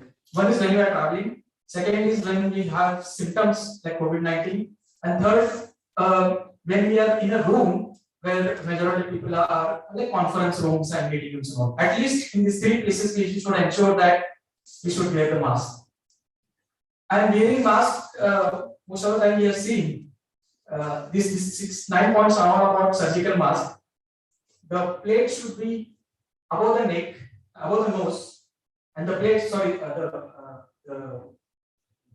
the plate which is in steel should be above the nose, and in the surgical mask, the plate should be on below, on the downward side. When you open, then you should go. Most of the time, the plates are either inside or it does not open, or on the downside. While wearing the mask, we should first tie the upper part, and while removing, we should remove the lower part. Do's and don'ts when we are not using N95 or surgical mask. If you are using cotton mask, first you have to sanitize your hand, then remove the mask. Do not touch your mask frequently. Do not touch your face very frequently. It is very difficult to say, but you have to do it. There is no point in wearing mask and touching the mask all the time, because then again you are touching some surfaces and putting the virus in your mask. Ensure there is no gap on the side cheeks of your part. When you are removing, again you sanitize and then remove it. These are the guidelines I am saying. These are very time relative. Whenever there is an outbreak, because just like Dr. Sudarshan sir said, it is going to be endemic disease, and we are going to have virus everywhere around us. When there is a new variant, we don't know when it is going to come. I will, because we are short in time, I will quickly run through the slides. This is a study done by UNICEF in 3 states: Karnataka, Andhra, and Telangana. Karnataka was a major part who contributed in this study. Around 3,000 sample size. It says that one of the 10% was not aware that we should wash their hands before using mask. Many people who are using now cotton masks, they are not aware that we have to reuse only after washing it after 8 hours. There are other findings also. I will just quickly run through, because as I said, there are most of us are aware about this behavior. But I have to give just 3 points on this slide. About 26% thought they were safe if they alone wore mask. This is the scenario in the community, that if I'm wearing mask, I'm safe. The thing is that if the person who is wearing mask who is in front of you, then only you are pretty much sure that you are not going to get COVID-19 disease. Majority of people who are not wearing masks are the young people. 69% who are in the age group of 15 to 24. You are seeing in the community that people, you can see on the roads that most of the young people are not wearing the mask. This was all about COVID appropriate behavior. I will quickly run through, because I am consultant working as international also, or primarily focused on COVID-19. Dr. Rajni ma'am also mentioned about the importance of vaccination. So what has been done till now? The best part was the data was freely available. At the initial phase, this time the world changed themselves in whatever sequencing of RNA, the structure of virus like membrane and lipid envelope or the spike protein. All the data was available to everyone who is going to use that data and put it into scientific research articles. The second part was high financial support from partners, support from government, private consortium. That was the second best part, because of all this we vaccine less than a year, less than 1.5 years. It is towards. The third part is there are numerous vaccinations now. I will show the slide. There are more than 164 vaccines right now in preclinical stage, 134 vaccines right now in clinical stage. This only because free availability of data, high financial support, and now we can leverage this number of vaccines in very specific areas. But the challenge is production and distribution of billions of doses every year. But fortunately, Karnataka has done great job. India has also, compared to other countries, has done great job. There are three major factors or contributors. Because of that, we are able to reach more than 120 crores in this limited time period. That is house to house survey. Earlier, our frontline worker used to do, but now they have given a new name called Har Ghar Dastak, Mani Mani Lasika Mitra in Karnataka. Convergence, right, Dr. Srinath Ram sir has said, we should not look after health as in silos. All departments and convergence and WCD will be required for such kind of pandemic, not also pandemic, but also to address health issues. We need to come in convergence. Karnataka has reached around, as of now, afternoon, 7 crore 22 lakh, which is around 90% of total first dose population. Our total target population for Karnataka state is around 4 crore 90 lakhs. Unfortunately, the second dose is very less. This is about clinical development of vaccines. As I said, there are 132 candidate vaccines in clinical state. Majority of them are protein subunit, spike protein, as I said, RBD, attaching to ACE inhibitors. Second majority part is mRNA. And right now in country we have in fourth phase throughout the world we have 10 vaccines. In India right now we have 7 vaccines in development. 3 of them are implemented right now: Covaxin, Covishield, Sputnik. Zycovid-D is a DNA virus, DNA vaccine. Most of the first 3 vaccines have been approved by BCGI and are in 4 clinical trials, human trials. Remaining are either in second or third human trials. Perhaps we'll be expecting them to come in another 6 months or 7 months. Now the challenge story. 57 second dose percentage of second dose Karnataka is certainly, as Madam Dr. Rajina rightly said, the last dose is 10% or the last mile coverage is very difficult.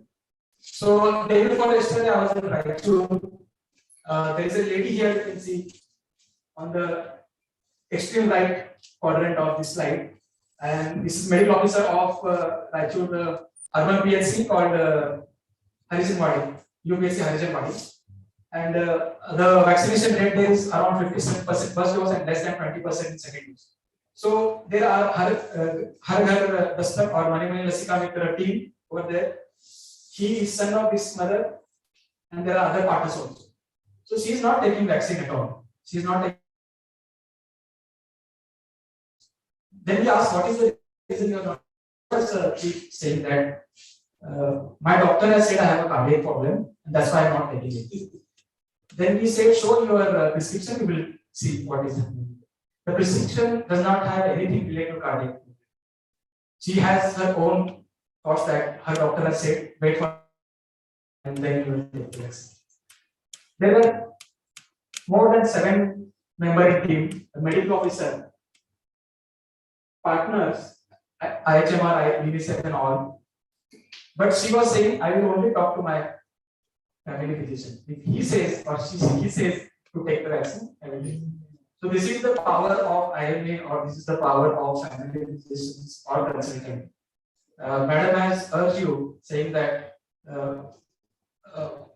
you are the cream of the society, credibility of the society, that people will listen to you. Now there is a very difficult time to reach remaining 60% for second dose. It's tough time.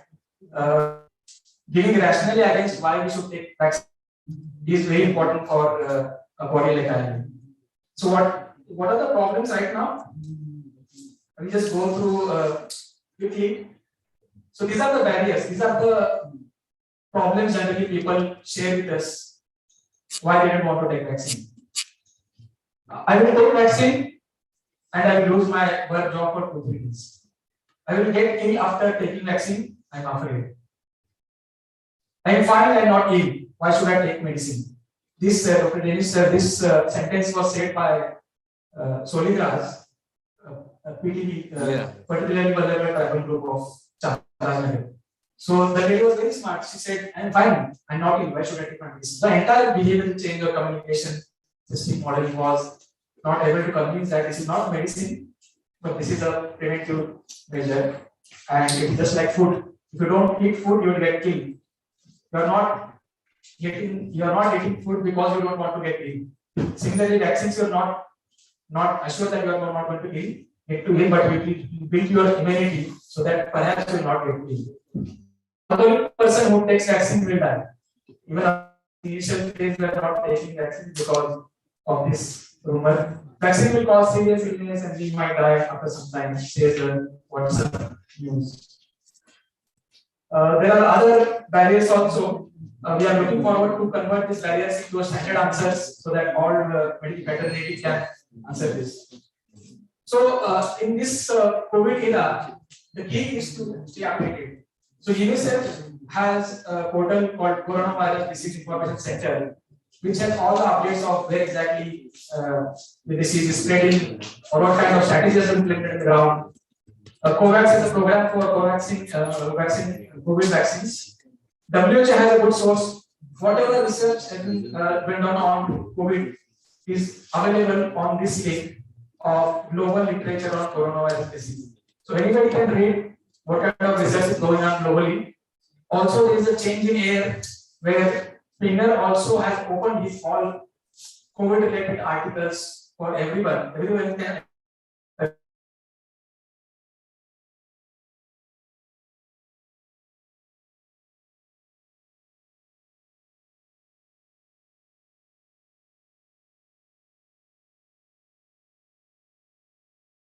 not others, but Ministry of Health and Family Welfare, there is an advisory today that is a new variant identified. So this situation is going to be there next 6 months or 1 year also. So we will have a new variant. There might be treatment workable, there might be vaccine which might work or not. The second point is once we have the data that which variant is transferring, there is a new variant. It's just like an iceberg. You can only see when the tip is coming up above the water. By the time the virus has already spread throughout the community, then only our SSUs, that is state surveillance units, will able to have that there is a new variant or there is an outbreak. That's why the most cost-effective, cost-efficient, and easily implementable practice is COVID appropriate behavior. And as I said in the first slide, we are doing a immense effort through advisories, through media coverage, creating fear in the community. It is not working. The only two things we are going to work is motivation and self-realization. And one of the platform for community motivation and self-realization is Dr. There was an example of Dr. Dennis who just at the end did a namaskar to the lady and the entire community came forward. So I think motivation and realization is one of the keys to enhance the behaviors. And at the last Congress, I will reiterate and consider Dr. Sitaram sir. Leadership is most important. And who are the better leader than doctors in the community? And we require handhold the community for next 6 months or a year. We need to build resilience. Resilience will only build by building resilience in the individual, and that is through COVID. There will be many vaccines, there will be different treatment protocols, but the COVID appropriate behavior is the only procedure that will slow down the virus until and unless we come up with solution. Thank you. Now I request Dr. Ramesh, IMA Bengaluru branch, to give the token of gratitude to Dr. Balaram.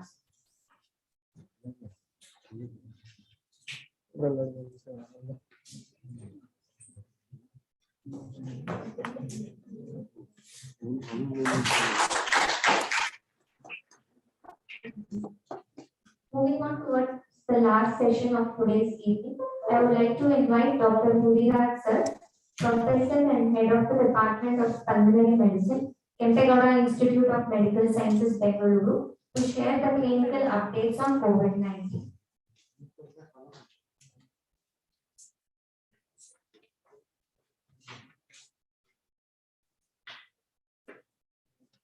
Good evening, everybody. First of all, I want to thank you this opportunity. And also, we use that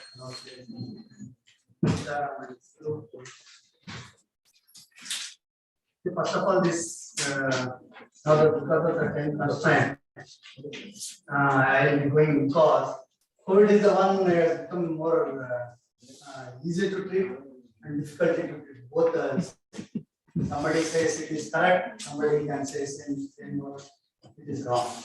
Both are correct. Both are wrong. So that is the situation. What was there in 2019, 20, now 2021, 22, approach is changed, understanding is changed, treatment protocols have changed. It is going goalposts are changed across, whether it is in WHO or in national level, state level, local level, wherever you mention goalposts are changing. So that is there is a big confusion in the medical fraternity, family, whoever you mention, everywhere there is a commotion. You take whether there is a treatment protocol, investigation protocol, ICU protocol, vaccine protocol, you mention anything, there is a total confusion, total chaos, not only in India, across the globe. So rest of the country with best of efforts, even the advanced countries, they are unable to cover vaccination, treatment, they are not reaching. So there is a disparity in medical supply, demand and supply is more. So that is a big thing it is just. So looking at this is there. See, I have exposed to 4 different type of endemics. When we started with SARS, followed by H1N1, then I have seen MERS. Now we are lined up with COVID. So this is a total tragedy. See, it's all human made to one level. Don't know. Because see now all the speakers every place like COVID appropriate. What is COVID appropriate? It is always there, but it is not being done. So that's why I see recently yesterday party, I think yesterday or 2 days back in SDM college, 305 students got infected positive. So now out of which 2 people are died. Now who is answerable? So that is the biggest thing people have to think. So that is, see, we should not become careless because we have found, see, when 2019-20 we started, 3rd place in Bangalore myself diagnosed. So according to rules, 15 days I had to get quarantined. Got quarantined, 14th day I got my vaccine swab done. Then when they declared as negative, I came back to college. And I reached the college in the hospital where I practiced. Everybody was skeptical to come to me and be talking to me, doctor, how are you? Are you all right? Whether you got infection, you got pneumonia. So for me as a doctor, as a professor, I got because I exposed to patients who have been diagnosed for 2 minutes. So now it is in the community. So that is very, very important. So most important, what we have learned from first wave to second wave. So this is the expectation prediction what was done across the globe for India. People saying that thousands of thousands going to get infected, nothing happened. What may be the reason? The big question comes, why this behavioral changes of the COVID virus in Indian scenario? So they are in US, Western countries, already they are in 5th wave. Still in India, it is not we have reached 3rd wave. Still in India, 2nd wave only, still it is. So, but one other thing is very important as a clinician. Another 10 days is very, very important because season is changing from rainy to rainy to winter. Usually change of season is a big question. A lot of virus is coming. Not necessarily COVID. H1N1 is also there in India. So we need to be very, very careful, observant. As usual, last 2 waves has come in somewhere in the February, March, April. So that has to be really game changer because one of the major things is we have equipped with a lot of new things, especially vaccination. So this is the thing what has happened in Britain compared to 2nd wave and 3rd wave. After post-vaccination, you can see that this is something. Similarly, what we are seeing in our practice also, in our day-to-day thing, there is a lot of reduction in the cases, even the symptoms they get, positivity is less and severity breakthrough infection, even those are vaccinated, you can have a breakthrough infection, severity is so low. So may not go to the stage of ICU ventilator. So that is a big advantage of this vaccination. So once again, let us start with this controversy. See whether it is droplet infection, it is airborne infection. Still nobody has proved as of now whether it is WHO or Indian government or any other group has claimed this is the way. But what we have seen in our practice, if anybody who is having a COVID positive, sit for half an hour with them, 100% definite of it. If a closed chamber with the AC, without dust, definitely for them 1 hour, we are going to get the infection. That is the thing. We don't know, is it droplet infection or airborne infection? So that's why everybody says go use the mask. So that is absolutely important. But looking at what is happening in the scenario, maybe UNICEF consultant has told they are very strong, temperate country. Those issues are there.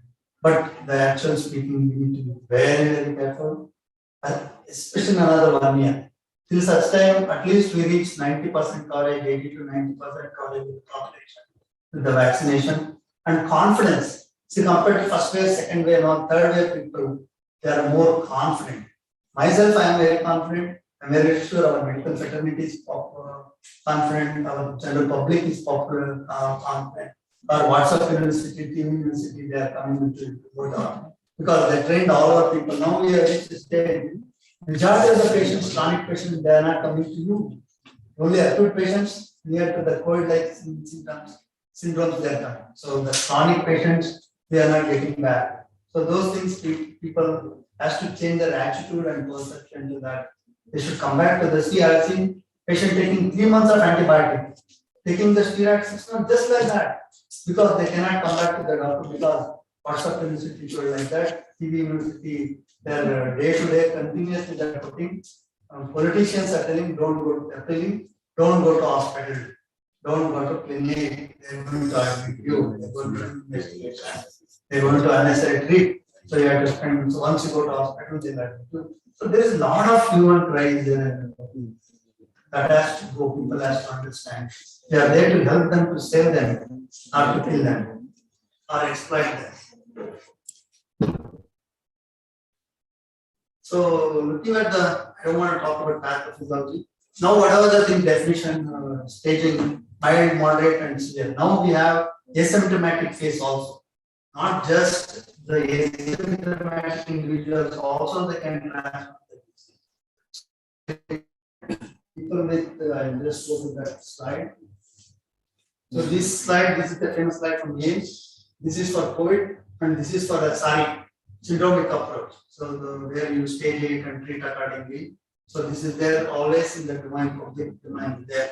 Anyway, I'll leave this with the organizers and take these slides and go through. So this is where we have important things. So we have 4 columns. So asymptomatic, mild, moderate, severe. So as a clinicians, I think it is the responsibility we have to counsel the patient attendant about the asymptomatic because silently they can spread to the others. So any individual with the symptoms of viral fever or other symptoms, better to isolate. So in my practice, what I do when I see a patient who is suspected, I tell them first you do test for yourself, not to protect you, to protect the family members.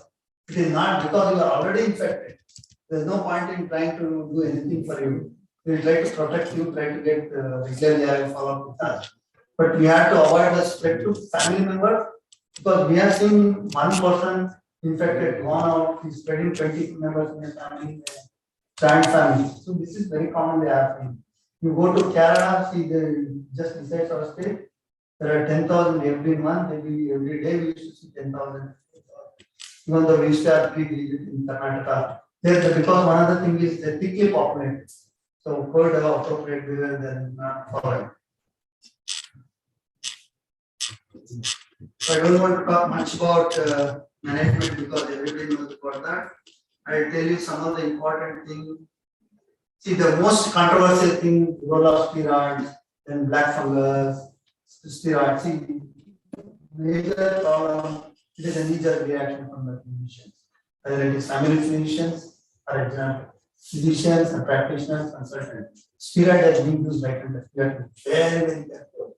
See, they typically start, complications start on the 7th or 8th day. So till then, there is no point in giving any of those steroids.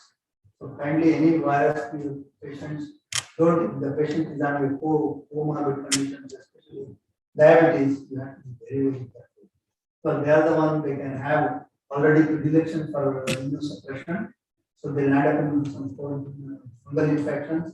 So now black fungus. Because in my 55 years of practice, I have seen only 1 or 2 incarnations. Suddenly there are spots. Of course, in my past 2 years, I had only 1 Nuka patient with the diabetes. Otherwise, we could able to, because we strategize such a way you don't start steroids full dose. Try to give low dose after 7th or 8th day. Before that, you should do some basic evaluation, inflammatory markers, CRP, LDL, PDMR. So all those inflammatory markers should be must. If the CRP is very high, then definitely there is a problem. The patient is having more than 50, 60, 80, 90, 120 of CRP, think red flag sign. This is the one who may not respond in the ICU. They are the one patient who should be referred to the specialist. All the evaluations should be done once in 2 days. Try to keep them very close observation. Try to see, talk to them every day, give your mobile number. Rather than talk to them, ask them to pick up a pulse oximeter. Let them have a pulse table, temperature table, everything. They should be managed very typically. Because major problem is managing the psychological stress.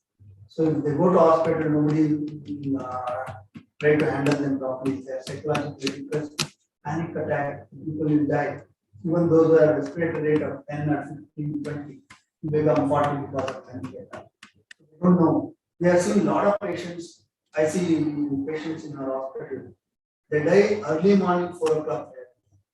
So whole night they are there. We planned that discharge day after next day, early morning, because the patient who is on oxygen, early morning they go for a loop. 15 minutes, 20 minutes, they take up the oxygen. They go to bathroom, sit there, they come back and they collapse. Very typically happens in a lot of people. Or any patient who is on oxygen and the COVID, that has to be even, they go for any even bathroom, taking a bath, they should take oxygen. Because whole lung is more damaged, they cannot compensate for the oxygen demand. So we need to be very, very careful with the body. And the steroid is also, as soon as you suspect there is a pain, headache, neck pain, nose pain, sinus pain, epistaxis, blackish discoloration, immediately send the patient to hospital. ENT surgeon is there, or a skull-based surgeon is there, who can operate immediately. Within hours is important. Should not delay. Should delay 24 hours, half of the eyes will go. You have to excel, you don't have options. So most important, suspect, send to consultant. Specialist who handles, not for the just consultation. You should do everything.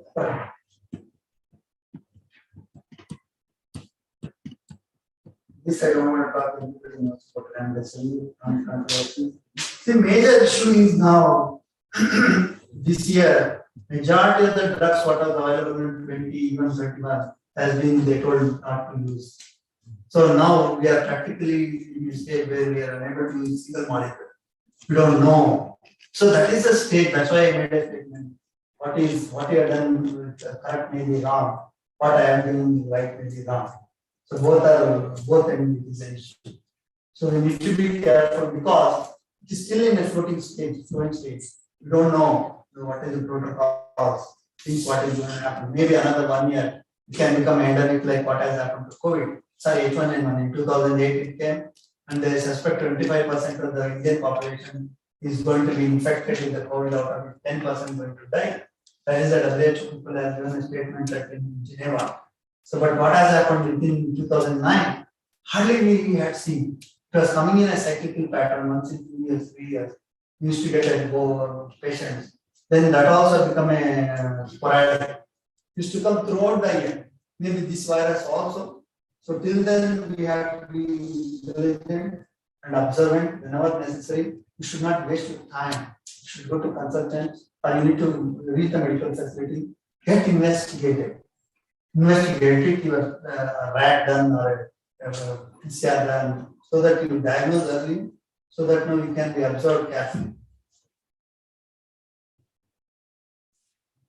So these molecules we have used already, that's and go directly here. This is controversy there. Ivermectin. We have used right and left so much of patents. We don't know because until otherwise RCT is done, multiple studies is done, multiple countries. We don't know if these molecules are helping or not. So especially hydroxychloroquine, we have done a lot of studies, especially in Bangalore Medical College. They have done published, which has told it is helping the people. This is a paper that chloroquine is being used for healthcare workers. So this is also my personal experience. When I had this quarantine, I have taken for about 8 weeks.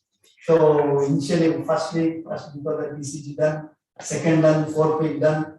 At the end of 6th week, I had a 0.2 millimeter. There is a variation of my QTC prolongation. So they told you stop. So then I was very scared that I'm going to have a problem because I'm in the midst of the observation. We don't know. So now completely they say it is a waste. It is so like that. No things of ivermectin. Now we have used so many molecules. Everything is nobody knows what is happening. So we don't know. Investigation. This is the one more mononucleotide which has been accepted in UK. I think it is coming in a big way. People are waiting. Medical fraternities are roaming around us. So this is going to come to India. Doctor, kindly use it. Because I told, see, second wave is still it is there. Where is the third wave? Third wave comes only, let us think, because this vaccination drive is going on, people are taking it. And if the vaccination drive is successful, you may not get third wave, fourth wave. So investment on this molecule be careful. I told openly to the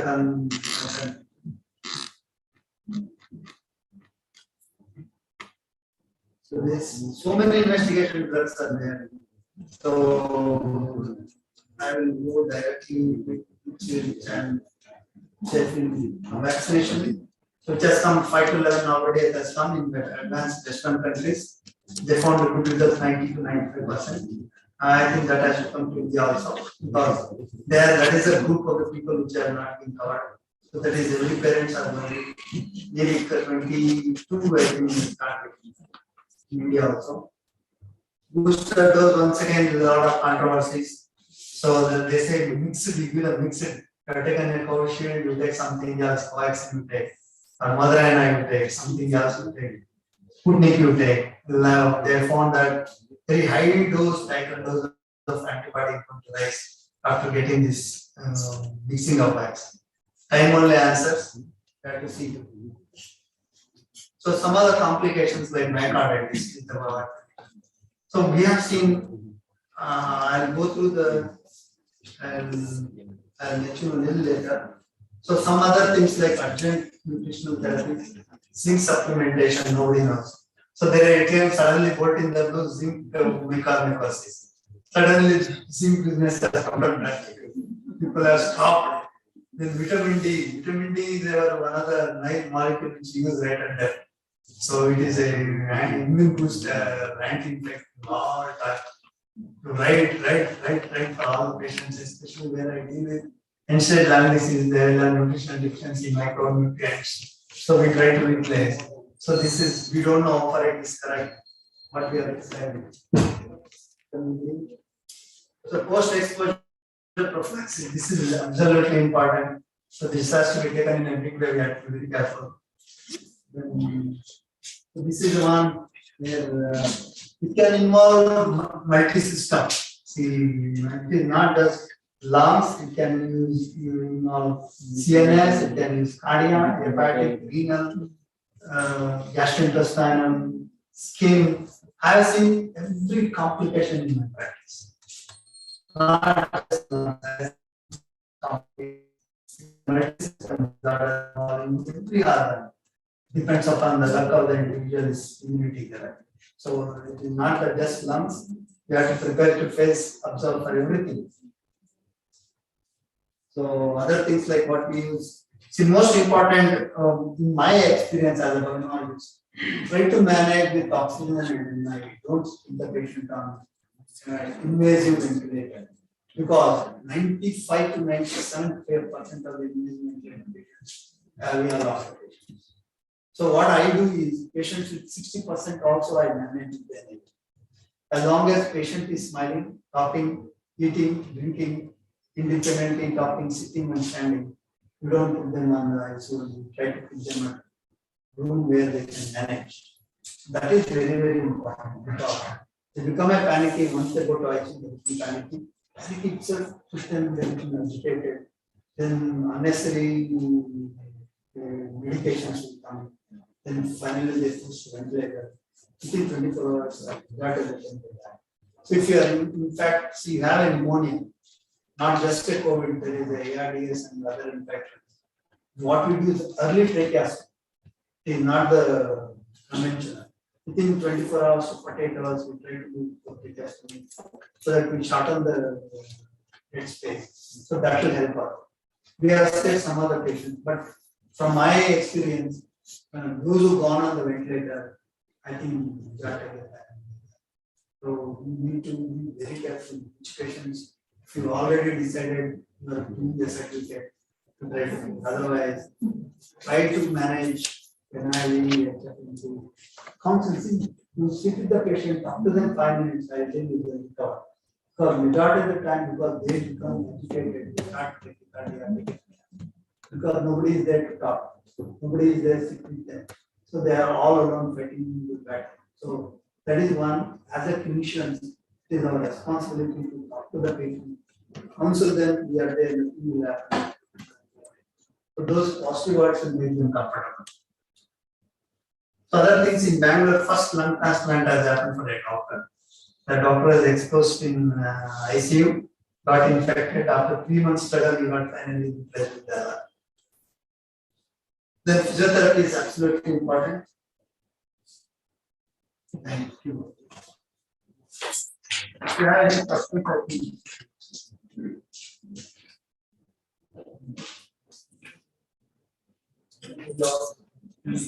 oh, it was nice. Dinner is actually arranged. For some. Thank you, sir. I request Dr. Anurada ma'am to provide the token of gratitude to Dr. Mudiraj. Please visit Salgu. Definitely. Please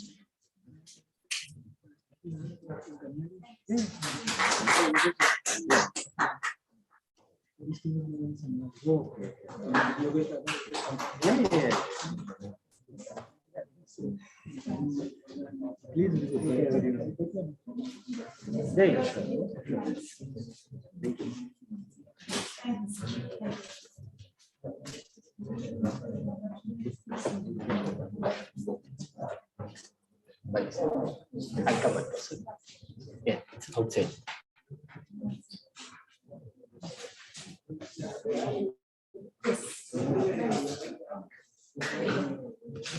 Every session moment ends, and this occasion is no exception. But we hope that today's session ended with installation of lots of scientific knowledge. Last but not the least, we request Dr. Rajeshri ma'am to conclude the session.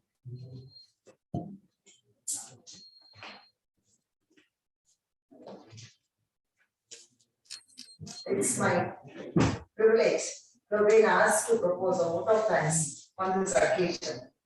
See, I basically feel that this has been an excellent session. It's informative. And on this occasion, I want to thank our chief guest of honor, President IMA Bangalore branch, to have them here because it's an honor for us to have all of them here.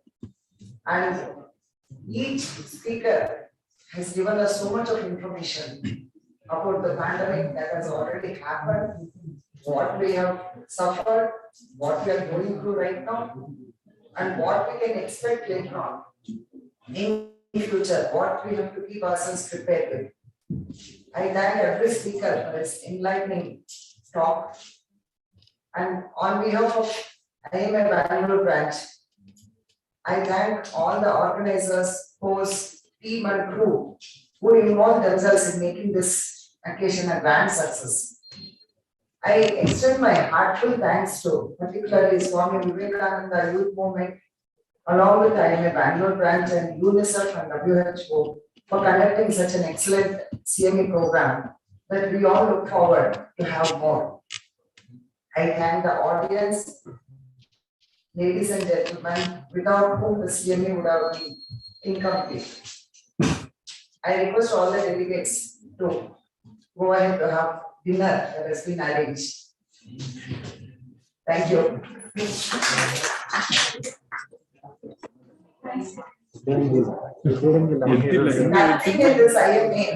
Nothing in this IMA is complete without saying a special thanks to our dear good Swami.